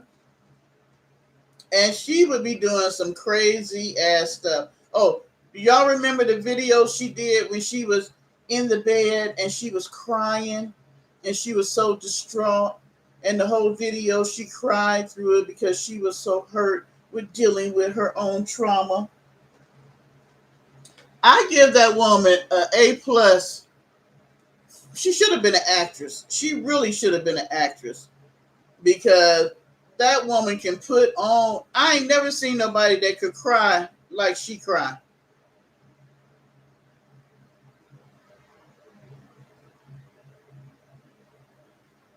Yes, Annie, that was premium crazy. I mean, this woman could cry.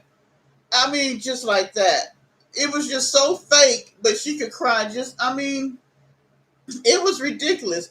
I used to be mesmerized. I'm not gonna lie. I would be mesmerized by the bullshit she was doing. Like one day she did a whole video where she was under the cover and it was just so traumatic about her thinking about her past and all this other stuff because she was trying to cipher money out of people. I mean, somebody literally sent her gold um, stuff to go for your sink, like the gold turn on the faucets and where your water come out. Literally, this one lady bought her like, I mean, they were beautiful glasses, but they were gold on one side and black on the other. She broke one. I mean, people were sending her very nice, expensive things.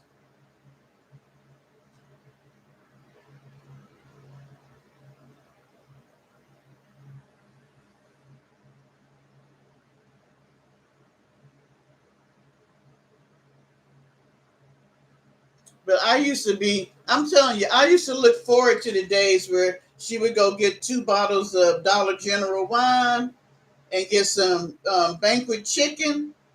Girl, you knew it was going to be a good night. You knew she was going to get drunk and have one of them wigs to the side and she was going to rant and rave and act crazy. Yeah, you knew it was going to be a good day.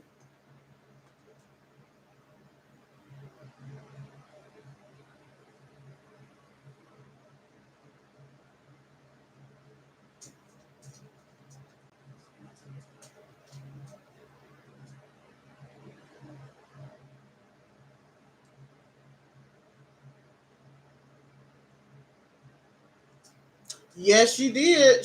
Hi, Trudy. Because she nasty. Why would you clean out your pee container in my tub? She had 3 housewarming. This is how much she had subscribers believing her bullshit. She had not one, but 3 housewarming parties. And she got really nice gifts, including cash.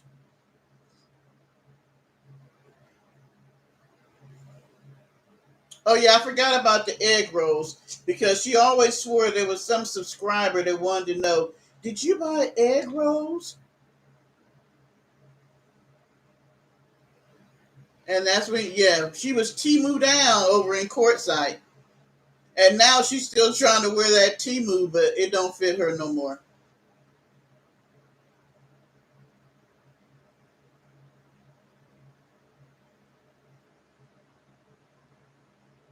What is it that you want to try, Nikki? Girl, the try-on hauls. Oh, Catherine and Maxine, they were top-notch subscribers. I mean, they bought her some expensive stuff.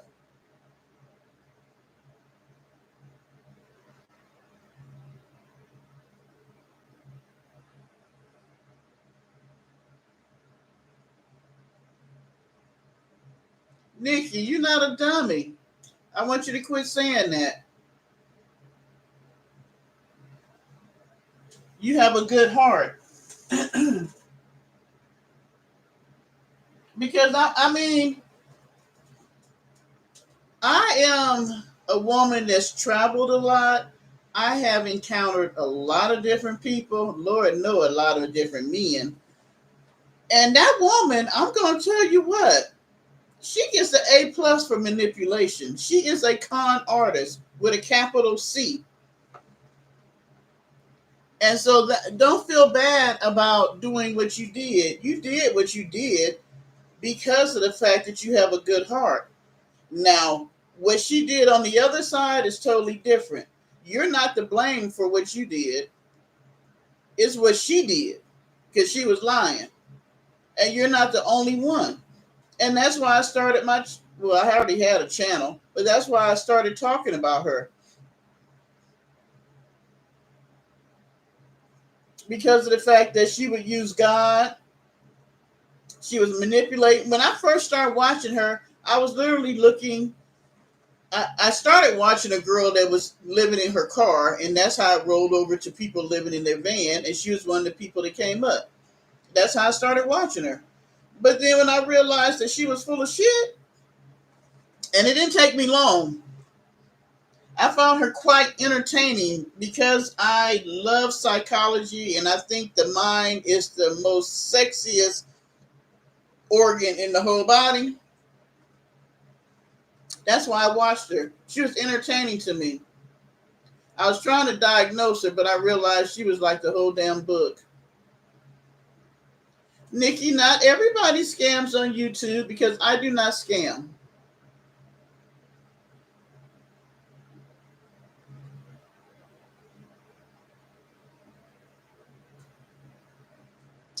I don't ask you guys for money.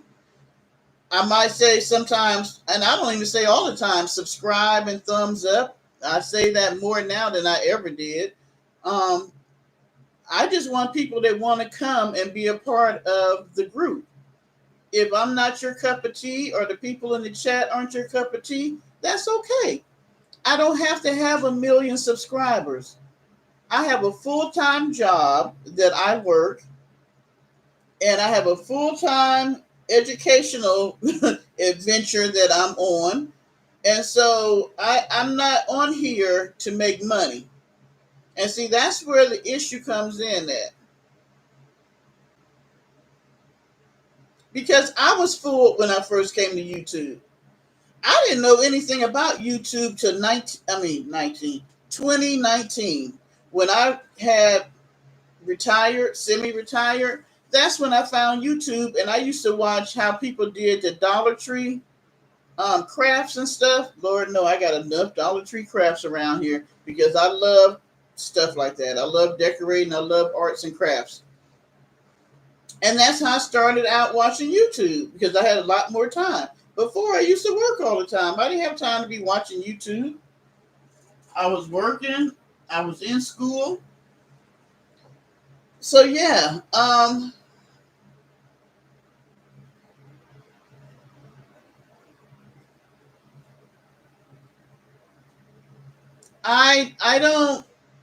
don't need you all to support me. My goal of being on YouTube was one, I wanted to close her bullshit down because she was manipulating the name of God and his scriptures and his word. And two, she was manipulating other people and they were in my age bracket and she was conning them on the fact that they were lonely or people that felt like they should help her because she was so down and out. But the most important one was the third one, the one that God gave me, was for me to be on here to be able to be a life coach and be here for people that may not necessarily be able to afford mental health counseling or to someone to talk to and for them to listen to them, just to be here for the people. And so that's why it doesn't matter to me whether I have 1,200 subscribers or 900 or 27. If those 27 want to be in a group chat where we can talk to each other and be honest and talk about what's really going on in our lives, I am just as happy as a person that got a million. I truly am. Let me catch up with the chat. Let me see. Ooh, I'm behind a lot.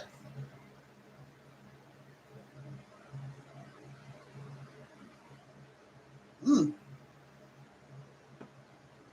Hey, Trudy Cobb.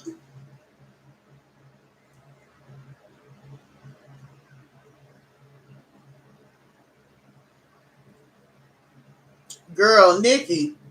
I've never had anybody, well, I've never seen anybody eat pizza with artichokes.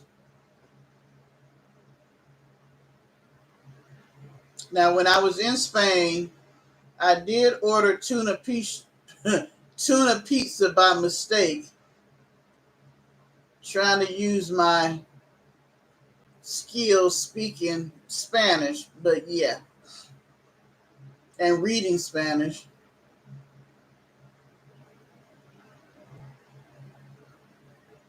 What is it that you want to try, Nikki?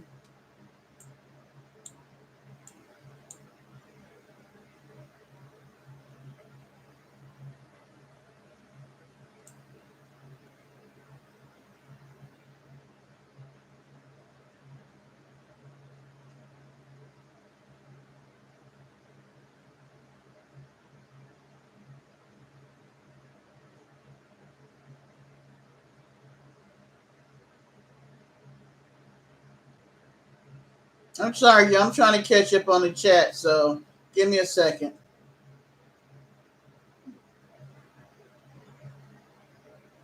And yes, Lovecraft, we all have been fooled. They fooled me big time when I first got on YouTube. I thought everybody on YouTube was telling the truth. I thought they were honest. Little did I know, because I got manipulated by some people that have been on YouTube for years.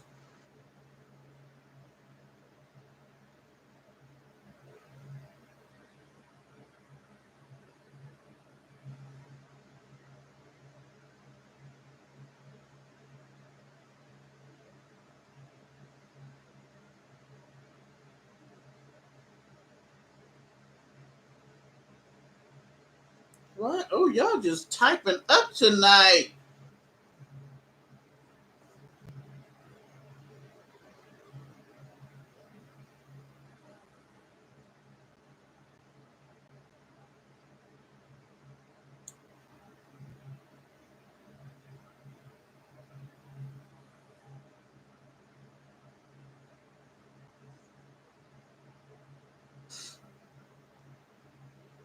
You know what? I tell you guys all the time, do not believe the bullshit on the YouTube streets.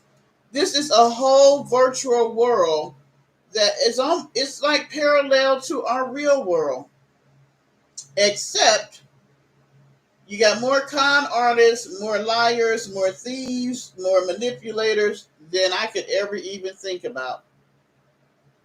98% of the people on YouTube are here for money. Look at it. We live in a country that everything thrives on how much you make, what you got, where you live, what type of car you drive. So why wouldn't YouTube emulate that? I just never been that type of person.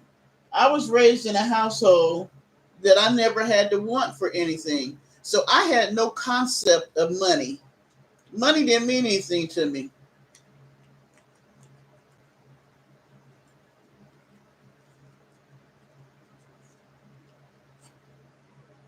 That's what they said, Lovecraft, that was before I came along. They said that, it was different before they had influencers and all that kind of stuff like that. And you have people who are making thousands. I mean, there are some people that I follow and I don't understand how they're making thousands, but it's because what they're selling, people want. Like, oh my gosh, the beauty industry, people who do clothing, shit, I don't forgot the name of it. The people that try on the clothes, do clothing hauls, the ones who do makeup, the ones who do hair, the ones who, and I hate, and people don't like this, the interracial couples, the ones who are called interable, which one person may be disabled and the other person is not, children, mukbangs, and then if you roll over to like law and crime, um, some people that do, it's like certain areas that are outside those, and I can't even think of all of them now because I done touched in quite a few, and there's a lot that I still haven't touched. A lot of those are making, I mean, they're making goo gums some money. I watched a young lady in England, and she started out where she looked like herself, and now she has had so much cosmetic surgery that she looks like somebody else. And her and her husband are separated. When she started out, she was a married woman with no children. And I've watched her have two kids. And her and her husband separated because of social media.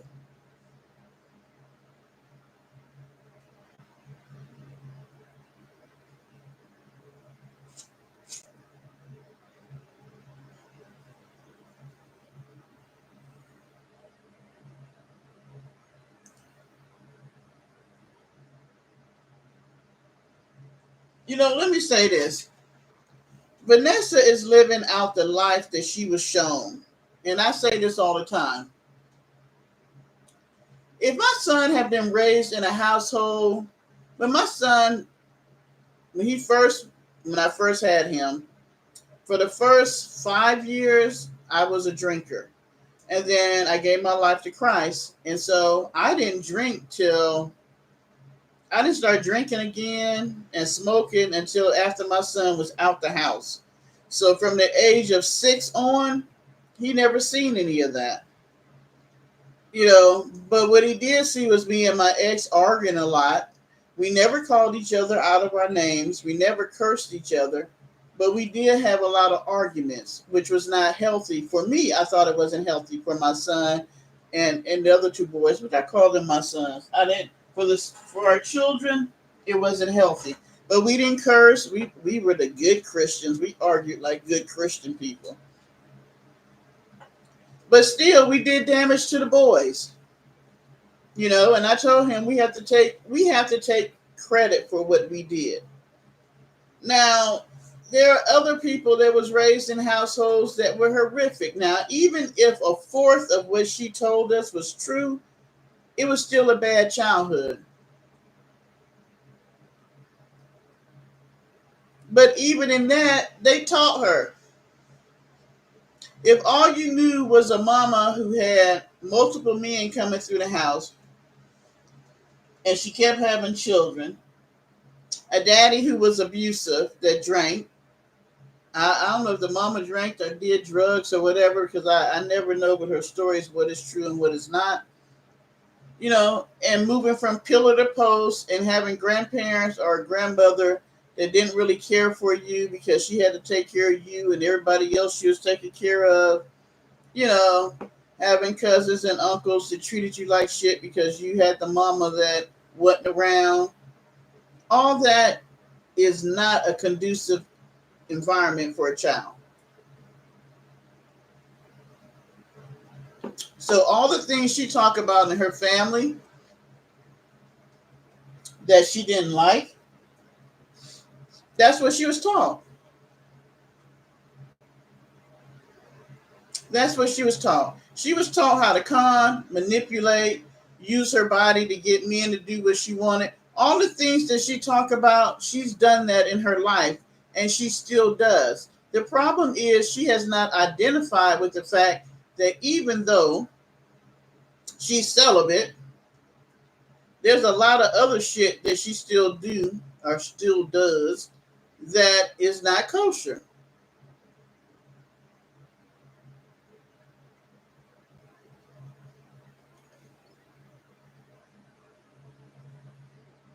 And what I'm gonna say, Lovecraft, anything, and this is what you just really need to know.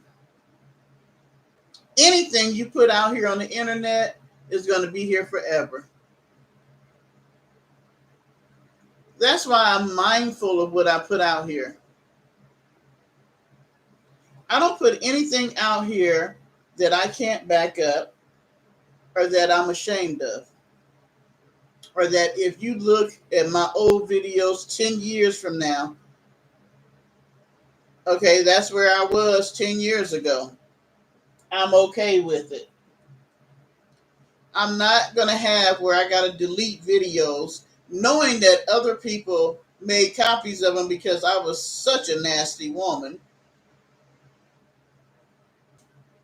I mean, she was so nasty in her old videos, it was crazy. The first time I heard her talking in her old videos, I was like, who is that woman?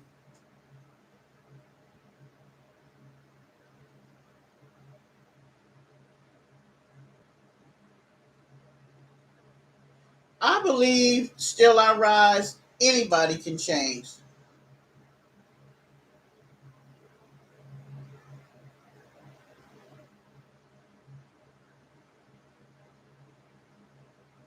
Um, a lot of people, if you don't believe other people still have copies, where is Circus Wheels getting some of them old videos from?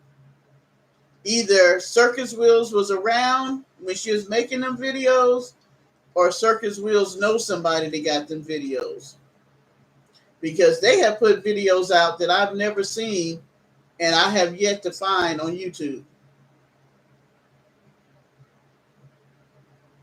Do I think that she can change? Mm-hmm.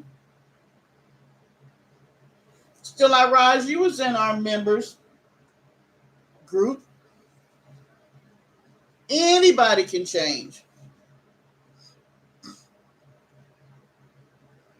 But do you want to?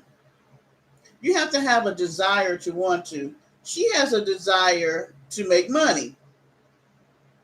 And what she's found out that she can tap using her trauma, taps her into other people's trauma. Yeah, she don't say nothing about Circus Wheels. I think she knows who Circus Wheels is. I think they know each other.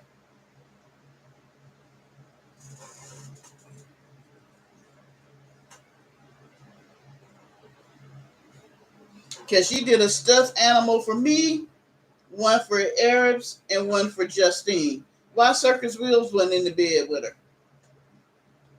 Because I had to say, their videos are way better than ours.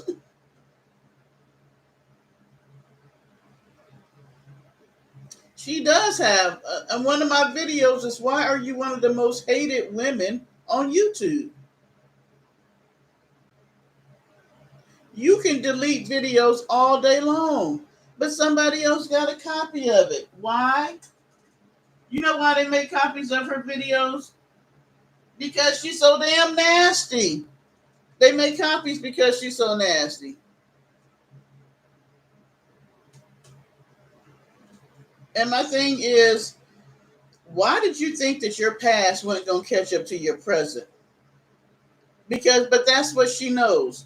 Her giving her body to married men and videotaping them and all that kind of crap. Her living off this chart. Everything that she does, her sister. This is her blood sister who is younger than her, which means that Vanessa helped raise her. If what she says is true, she helped raise this sister. And you are so horrible. You know what? Me and my sisters can argue day and night. But I would like to believe that none of them would get on YouTube and say stuff like her sister said about her.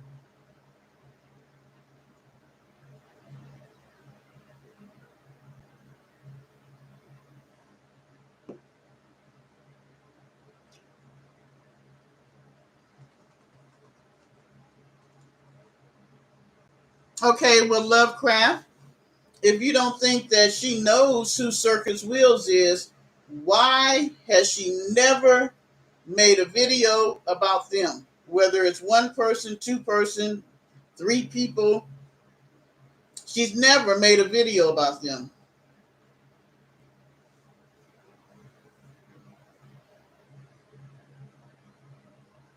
She doesn't mention them in her videos. She doesn't do, how she does me and Justine. She doesn't do that. She doesn't even act like she realized they have videos out. Excuse me, and their videos have been worse. I mean, their videos have been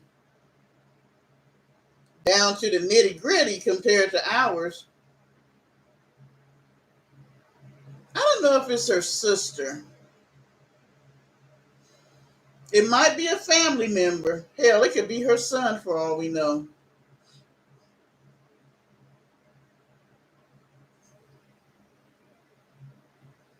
Well, I thought she was a fraud before her sister because there was too much of a trail. There's too many people.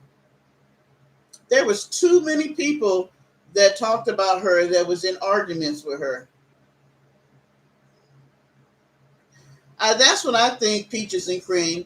I think it's somebody that knew her back then. I think it's somebody that she was friends with at one time that knew her back then that has a lot of videos about her from back in the day. Because if you look at all of Circus Wheels and the other name, Circus Peanuts and all that, if you look at the videos, where can you find those videos at online? And I have looked because when Circus Wheels makes a video, I'm trying to figure out where did you get that clip from? Like the one humping a man in the back of a car. Some of those videos that's made, I'm just like, I've never seen that. And when I go back and look at some of her other channels, those are some of the videos that she deleted. And she refuses, whoever it is, I think she's scared of them. I don't know what they have on her. I don't know what they know about her. But she will, just like she don't address that dog that's missing, she don't address that person either, or persons.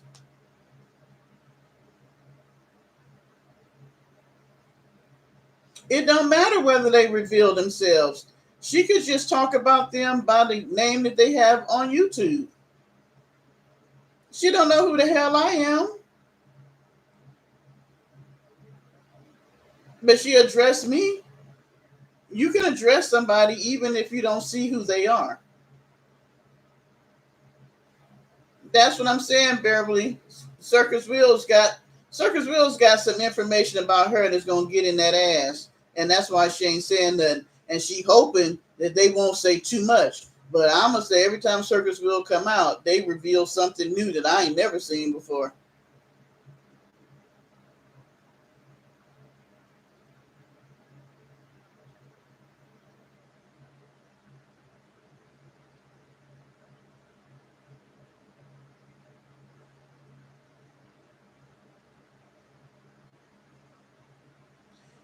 Lovecraft, she does have a lot of enemies. And some of the old videos, you can see her going in on her enemies. But this person, okay, the only way that you don't know who she is that you hadn't looked at her even just last year. This is a nasty ass woman that when you say anything about her, she will come at you and try to get the jugular vein. So you mean to tell me some of the videos that Circus Wheels then put out here, she has not addressed at all? I mean, not one time. Why is that? But she don't mind addressing us. So why is it that she won't address that person or persons? She knows who it is, and she knows that they got some shit on her that the rest of us don't know. And I can't wait till it come out.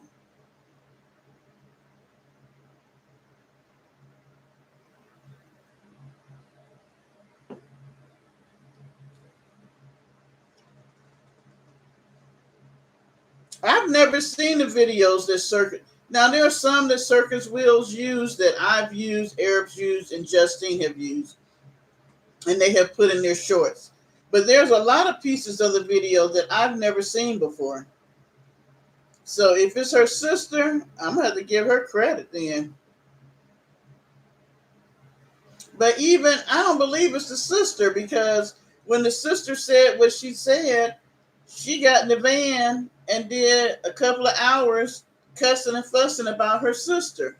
So if it was her sister, she don't mind talking about her and coming against her. She's never come against Circus Wheels. It has to be somebody else. I really wish we could find out who it was. Yeah, Circus Wheels took a video from the sister's channel and made it into a video. But my thing is, she got on her video and she cussed the sister out, told her a whole bunch of stuff, and told her that she didn't talk to her and she didn't want to talk to her. She's never done that to Circus Wheels. She has never pinpointed that channel out at all. Why is that? There is something there that I can say this. There's something there that I don't know. I don't know about everybody else.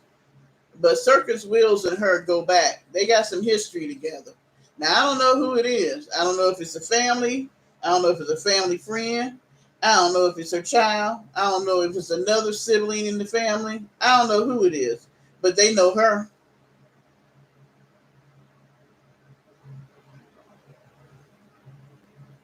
It could be her son. Now, that would be interesting.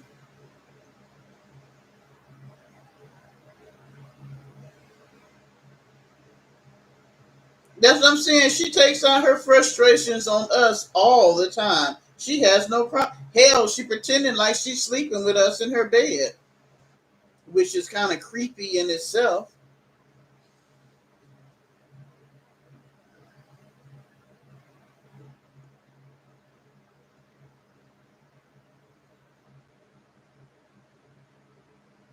Lovecraft.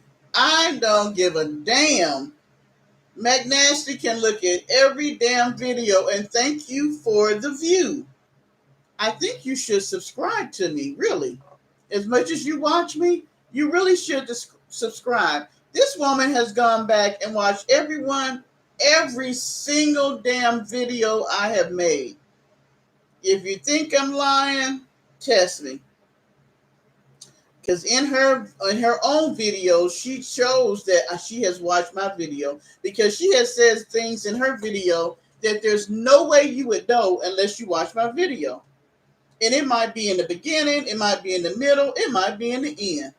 But she's watched it because she crazy as hell. There is nothing that she can say and do to me that scares me. I don't give a shit what she say. I don't give a damn how she feel. And I don't give a fuck what she thinks she can do. There we go. So, whoever it is and whoever may be against her, that's because she put her own shit out there raggedy. And if it's her son, then that just goes to show how shitty her relationship is with her own seed. Speaking from the Bible.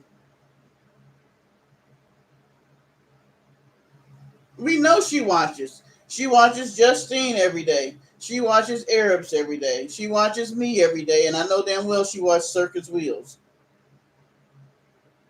She just thinks that she's smarter than everybody else, and she is not.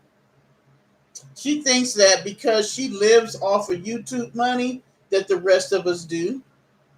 The only other person that may, you know, have their income coming from YouTube is Justine, and she still has a part-time job. So Arabs is retired. I still work. My money ain't made off of YouTube. So even if my channel got put down, I would miss y'all, but my channel would just be put down. I mean, I don't make my money off of YouTube. I wouldn't dare, and maybe because I'm old school, but I wouldn't dare depend on YouTube as my only source of income. I don't even believe in that. I believe in how God created the Garden of Eden. He had 5 streams coming in there to supply the Garden of Eden.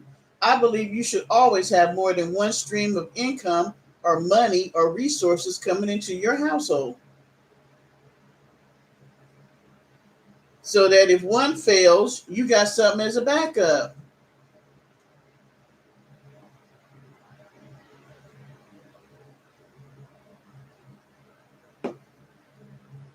Now, Nikki, that's interesting. I never thought about that. Her being the ringmaster, because Lord knows she could work in a circus. You know why she watched me? And even with the things she say about me, she only goes so far. And that's because she knows that I'm not a dumbass. She knows that I can't be intimidated. And she knows she can only go so far with me. The stuff she used to say to other people, I'm not an emotional YouTuber. I'm going to say what I say, and that's it. If I want to rant about some bullshit she did, I'm going to rant. If I want to ignore it, I will ignore it. And so she knows that she can't get under my skin. There is nothing that she said about me that bothers me. Do you think because she got a stuffed gorilla that she put in the bed with her? The only thing I had an issue with is the fact that you wanted to sleep with something that you said emulated me. I don't do women. So yeah, I had a problem with that. But she can't bully me. My life does not evolve around YouTube, and that's what the issue is. She keeps thinking that we have the same lifestyle that she has. I don't have to beg people to take care of me. I'm taken care of. I don't have to depend on clicks and views. And she loves to talk about that, clicks and views. I do what I do because of clicks and views. I talk about her because I get clicks and views. If I get clicks and views because I talk about her, well, damn it, I got clicks and views. Thank you very much for doing some stupid bullshit that I could get clicks and views for. But I don't live off them clicks and views.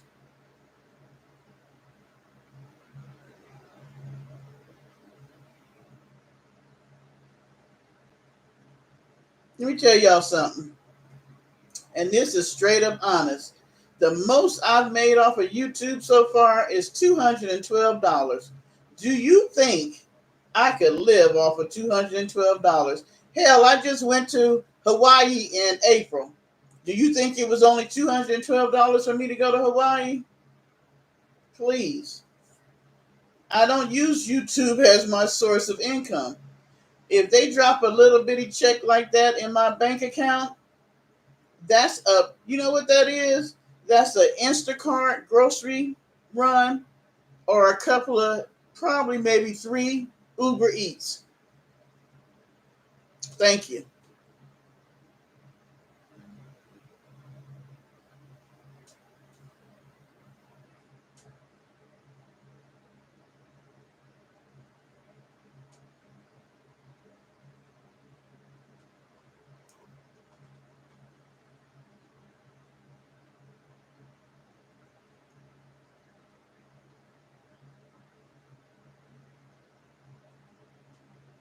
Do I think Lovecraft? I give you credit for how you think outside the box. Um, I think that Charlene has tried to give her good advice and not doing some of the bullshit that she does on YouTube, but I don't think she listens to her. I think that Charlene has tried to tell her how she could do things differently, but she don't listen to her. And because for whatever reason, Charlene goes along with McNasty's bullshit.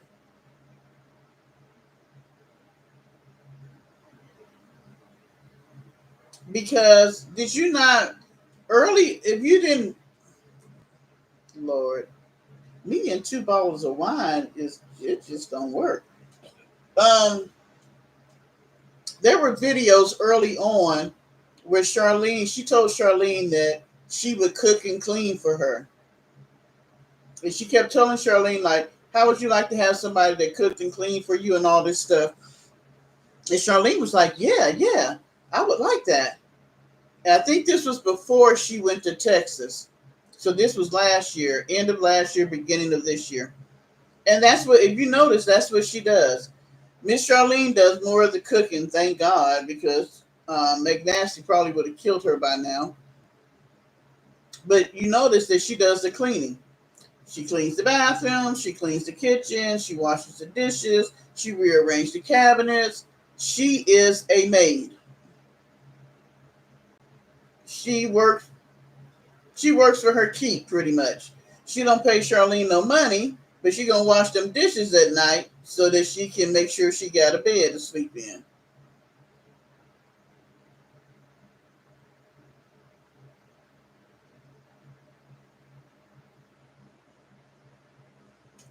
She is the housekeeper.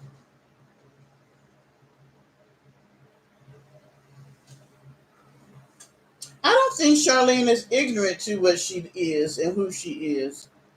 I think that Charlene has her own ulterior motive,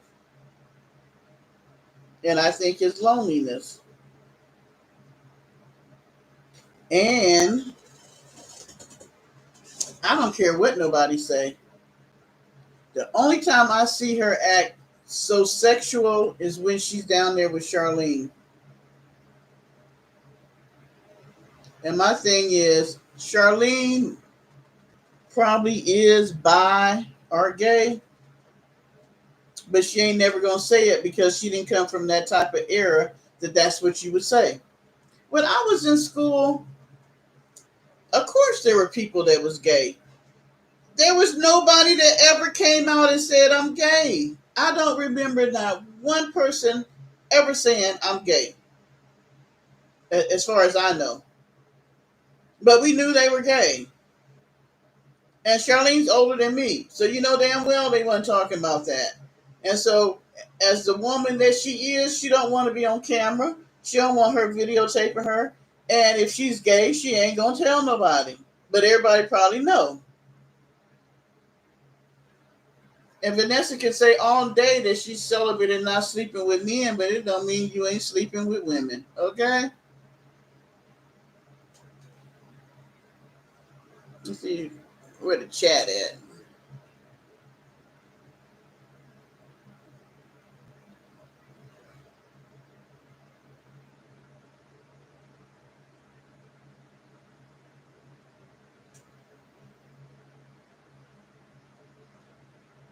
I think at this point, Nikki, she knows that Vanessa is a con. I don't think Charlene got as far in life as she is to be as ignorant as we might think she is. I think that she just doesn't show her cards. You know, when you playing a game of cards, any of y'all play Bid Whiz or Spades, other than you trying to let your partner know what's going on, you don't let nobody else at the table know what you holding. I think that's how Charlene is. She know exactly what the hell she got in her house. But see, this is twofold. She knows that Vanessa needs money. So who's to say what the hell she really got Vanessa doing for the money? We live in a world where people do all kind of freaky deaky stuff for money. If you hadn't heard about some of the stuff people do when they go to Dubai, just look that up. So it may be that the two of them have a very a good understanding of what each other wants and what each other provides.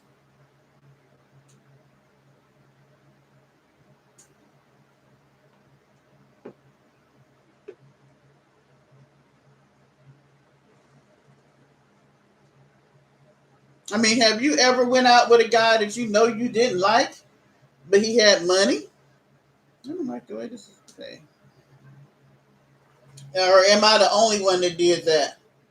Went out with somebody that I was not necessarily attracted to, but they had resources that I enjoyed. So I got to go to nice dinners and go to places and all this stuff like that.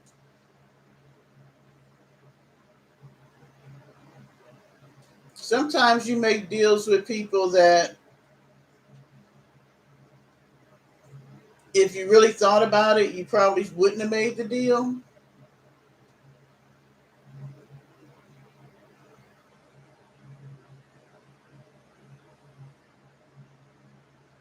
I mean, we have to look on things on a realistic basis. People do things for what they can get out of it, okay? We live in America, other than Sandy and Chris. I don't think anybody else lives outside the United States that's in the chat.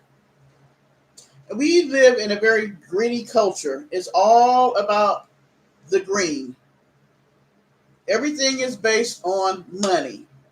What you got, where you live, what kind of car you drive, what kind of job you got, where school your children go to, what kind of activities you have outside your home.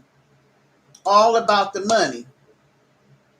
So you get two people together that make a loose contract, non-verbal or verbal, about what each other want, and you take care of it. Sort of like prostitution that we really should make legal like they do in Holland. But I mean, and I don't even understand why they won't. Like, I live in South Carolina and they refuse to make marijuana legal. And they will only make gummies legal and it has to go through a doctor. And yet, every time I drive down my street, I gotta weave around the potholes and shit because that could be tax money. I may not get high, but there's a lot of people that want to get high, and that's tax money. I may not want to lay down with strange men that I don't know because I don't want to be a prostitute, but there are women who will do that for the money. And we can say in the United States that women do that because they have to for this reason, that reason. Well, why are women doing it in Holland where it's legal? You don't have to do it. Why are you doing it? Because it's damn good money. You can give your coochie away for free or you can give it away for money. I mean, let's be realistic. There's a lot of us that slept with men that if we look back on it now, we would never sleep with them again. And hate that we slept with them when we did. But I guess I'm the only one being honest tonight.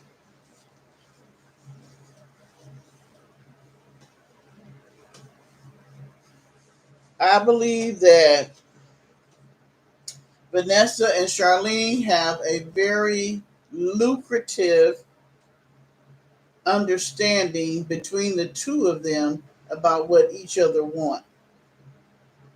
McNasty needs money to build out the van. Charlene needs a companion because she's lonely. And she can profess whatever she wants to profess on YouTube, but none of us are there in that household every night when she goes to sleep. I love my friends, but unless I gave up my bed for my friend to sleep in and I was sleeping on the couch, my friends ain't in the bed with me. So, maybe y'all can explain. Where y'all at in the chat? Oh, damn, I'm just so far removed.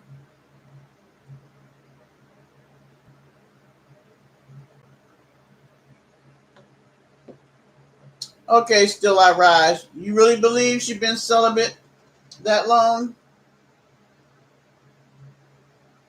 Hi, Kareem.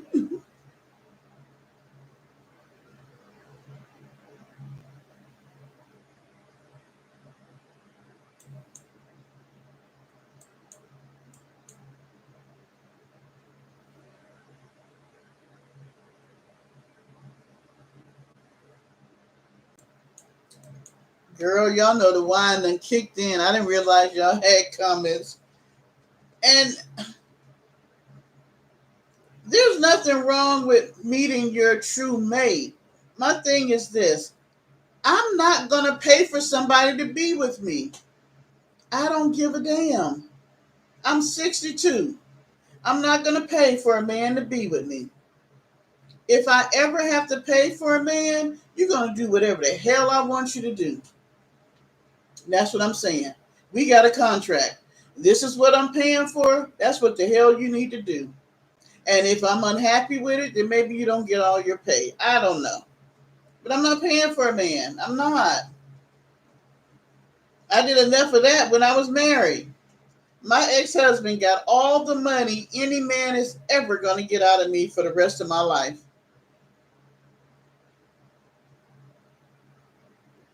And I didn't even know I was paying for his ass half the time. So my thing is, I don't care if Miss Charlene is gay or bi. That's not even the issue. But what I do know is Miss Charlene is not as dumb as we may think she is. There's no way in hell that she was a electrician.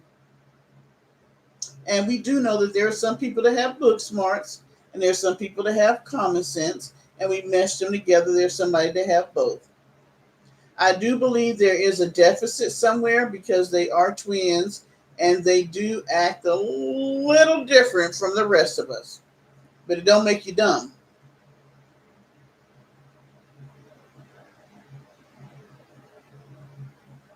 Just because you don't walk the same path the rest of us walk, it don't make you a dumb person.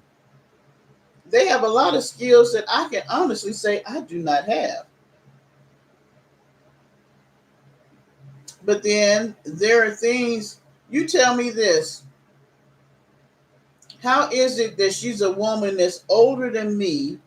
And even when I was in school, guys still married you. Married. Girl, I cannot talk when I drink. Guys still married you when they knocked you up.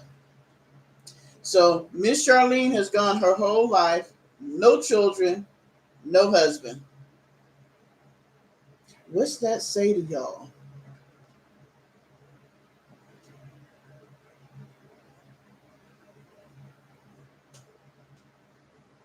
And I don't care if she get mad about us saying that.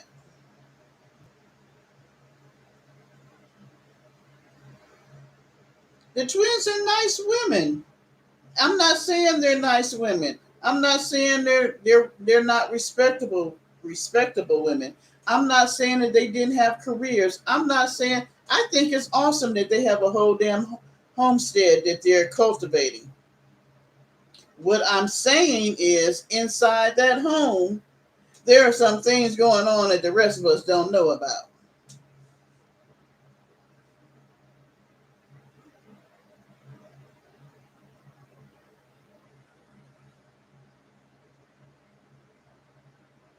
Yeah, their social skill. I don't know if, when I was growing up,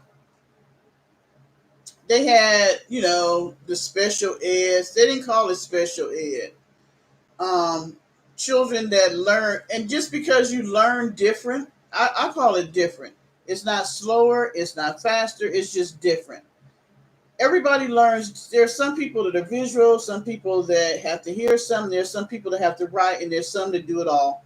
I'm a person that I hear, I see, and I write. When I write stuff out, it gets into me deeper than what I hear and what I see. What I'm saying is that even though they're twins and they're different from maybe other people, Miss Charlene got what she liked and Pauline got what she liked.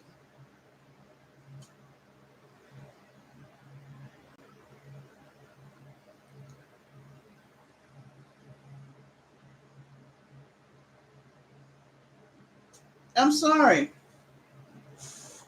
I'm 62. I'm not finna go stay in a woman's house who don't have no children, no husband, two dogs, and she lived by herself and she ain't never had none of that.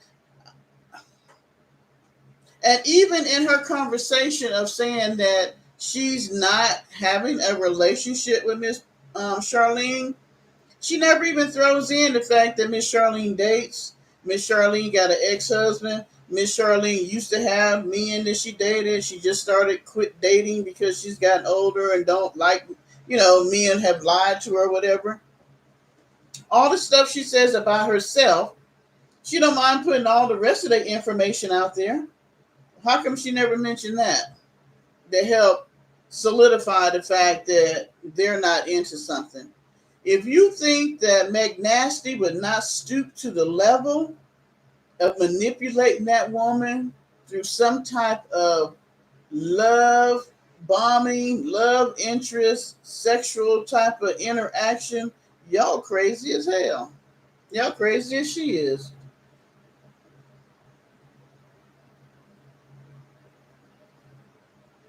Thank you, Still I Rise. I should need to make you a mod.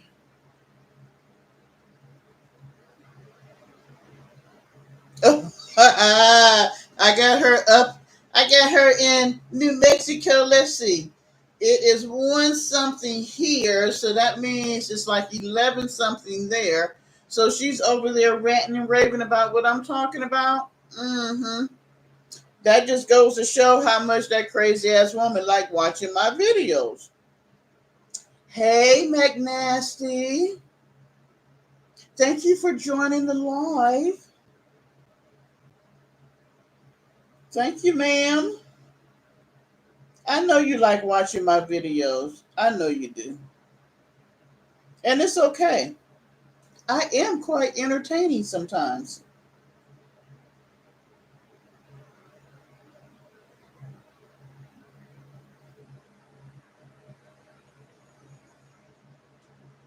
I can't. Oh, wait a minute. Hold on.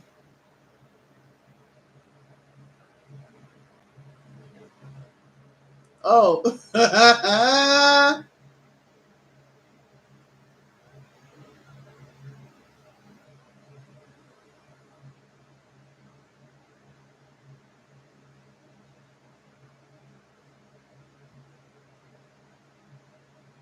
That could be peaches and cream.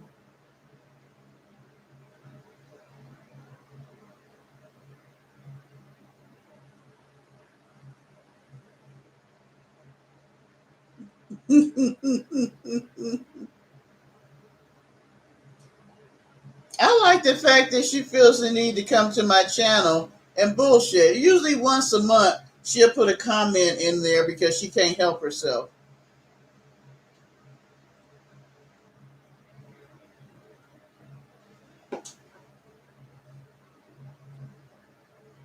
I just think that she's not,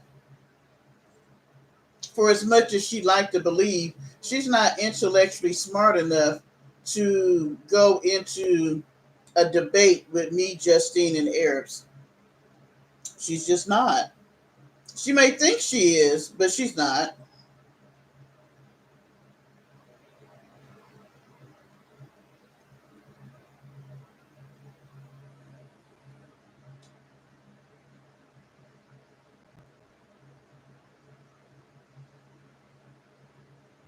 I can't even find my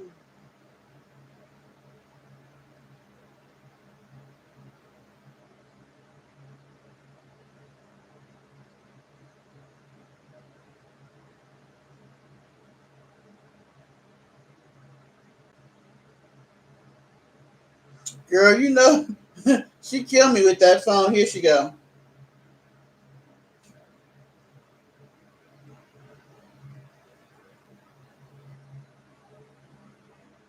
I'm not finna watch my phone that much. All new iPhone users. I was trying to pull my phone up because I was trying to make well, Lovecraft is art. Who was I trying to make a mod?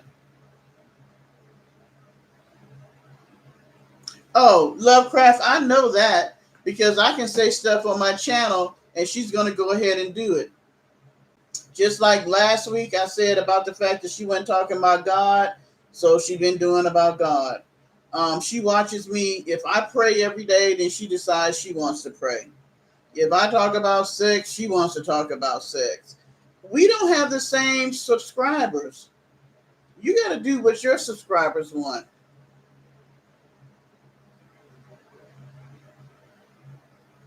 I'm going to give her a wave. Hey, Vanessa.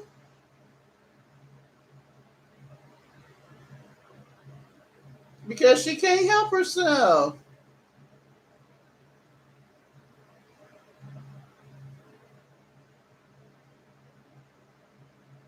Yeah, I get people every now and then.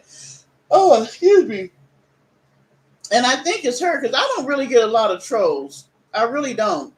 So every now and then I'll get one person that come in and be like, "Why are you talking about another black woman? Black hate on black hate. Why do you care about what she does?" And I know it's her. I can tell by the way they write stuff that it's her.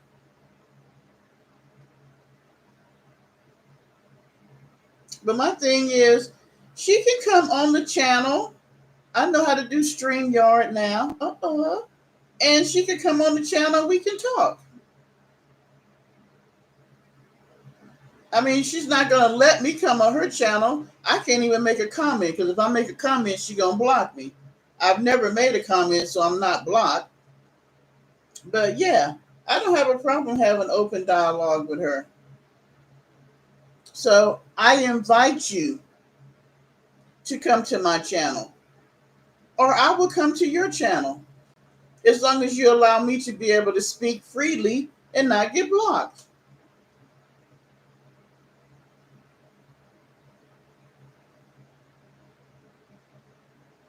Yeah, let's hit the thumbs up. Let's, oh gosh, it's after 1. Y'all got me up after 1 o'clock in the morning. I cannot with you people. I'm gonna need all y'all to get on East Coast time. She got, you know what?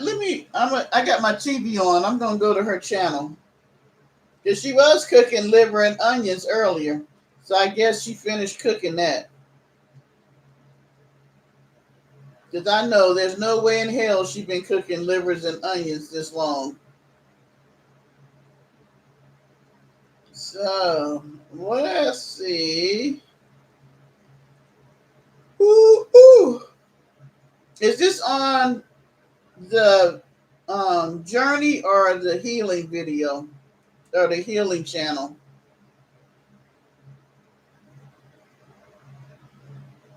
Let me go to the healing channel.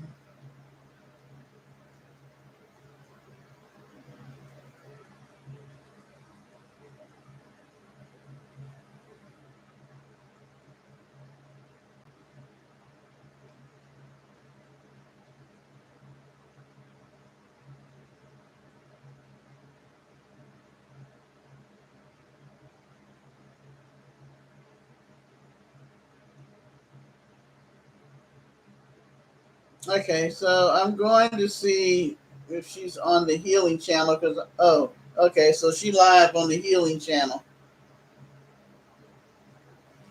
Yeah, she made liver and onions again.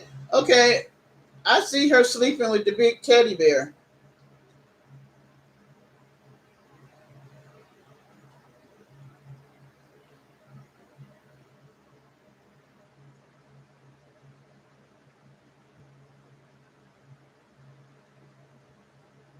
She ain't saying nothing right now. Right now, she doing one of those sleep videos.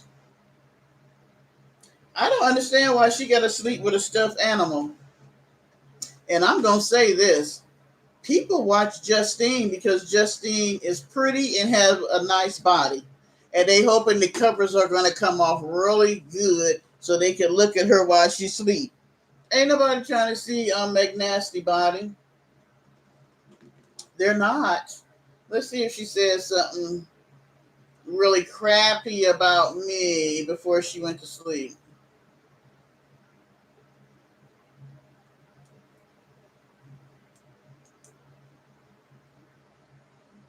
Girl, she was all up in the video, all up in the phone with her shower. It looked like a shower cap. I guess it's a bonnet. Because my thing is, if you're doing a live, what are you looking for on your phone? Nobody's really texting her. I mean, she don't really have friends like that. So, yeah.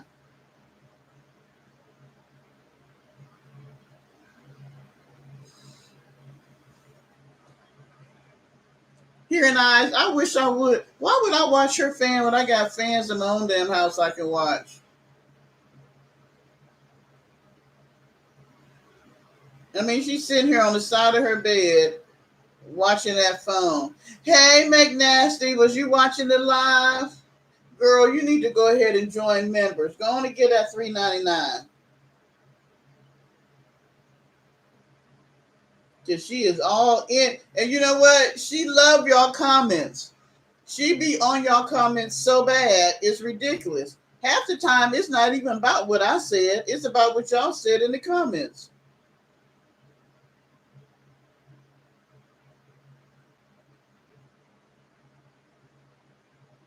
And yeah, she got enough phones. I believe she watched me on one, Eris on one, and Justine on one. So she can see what we all doing if we going live. She is a trip. But right now she's sleeping. Unless she could have the phone underneath the covers and still be watching because I wouldn't put that past her. Because it's 1:30 here, so it would be 11:30 where she's at.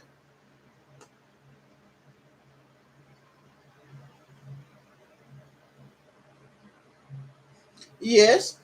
Oh, and that's why I don't like watching her because she is boring. I mean, she is spinning on this.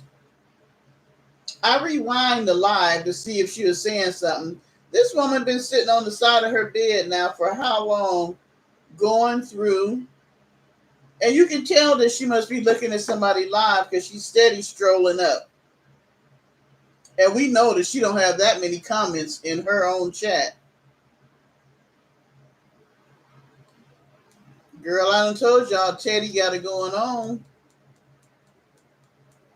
Oh, this girl sat here, this woman sat here and watched this damn phone.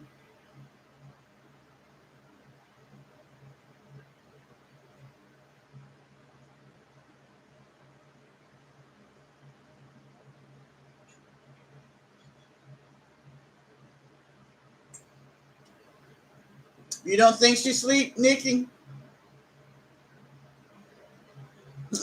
Lovecraft. I'm gonna have to put you in a doghouse. You just done went. You just off the chain right now. You unhinged.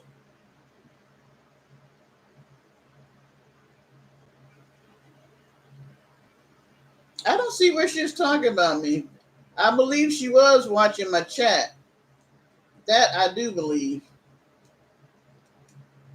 Now she might have talked about me on her other video when she was cooking liver. Let's see. She got 7 people. Okay, can I see how many people are watching? I have 57 people watching me, and I have way less subscribers than she has, and she has 7 people watching her. What's wrong with that picture?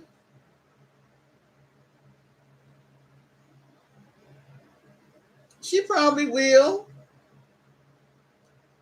And if her subscribers weren't so scary, I would have more subscribers. And this is what I do know. Some of her people do come over and subscribe, and then they get mad and they unsubscribe. And then I know that there are people that come over here, and if I'm not talking about her, they unsubscribe. And that, to me, that's just crazy because I keep trying to tell people, I don't live off your subscription. I love the fact that you subscribe because I take my subscribers seriously. I am always, let me say this.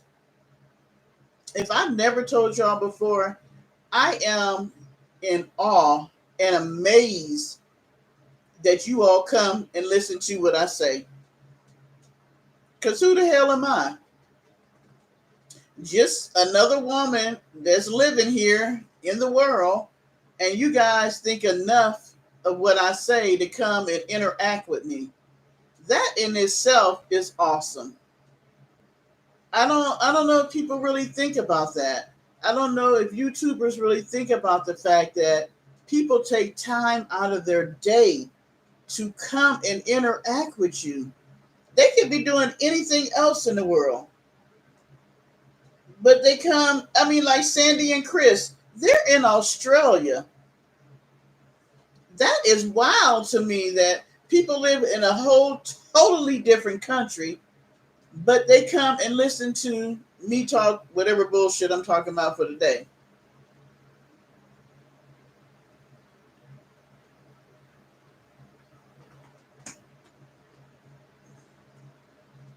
I mean, I respect you guys so much because time time is more important than anything else in the world, and people don't think about it. They think money is important, but time is important. You know why? Because we don't know how much time we're allotted. We're born, and every day that we're still here, it's like betting on the lottery. Because any given day could be your last day, regardless of how old you are. So for you to take time out of the 24 hours you were given for that day to sit and interact with me, I am thankful. Thank you. I am thankful.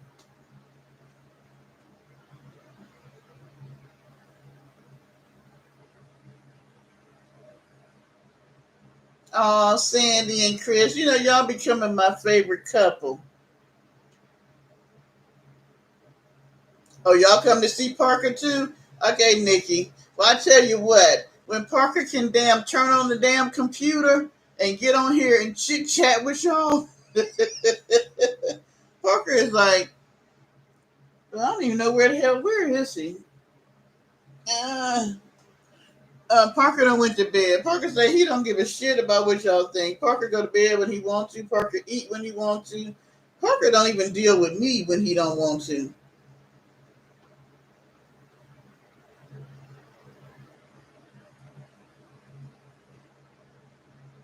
All right, guys, it's almost 2 o'clock. I cannot believe it's almost 2 o'clock in the morning. I'm gonna take my old butt to bed. I done drank 2 bottles of wine messing with y'all. This is all I got left from the 2 bottles of wine. I'm a pub. I'm a public figure. Really? Okay. Mm.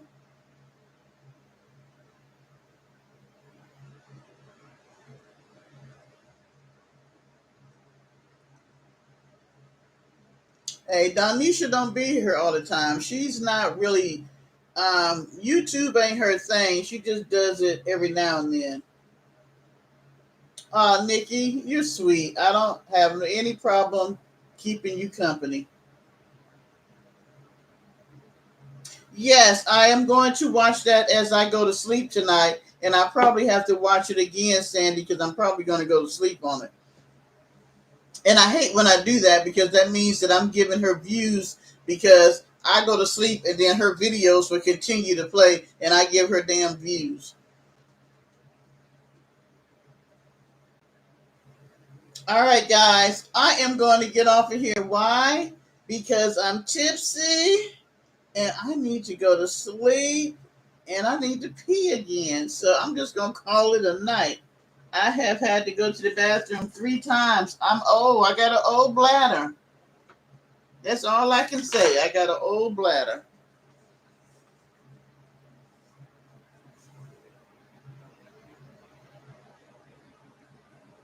Thank you guys for coming in the chat tonight. You guys are awesome.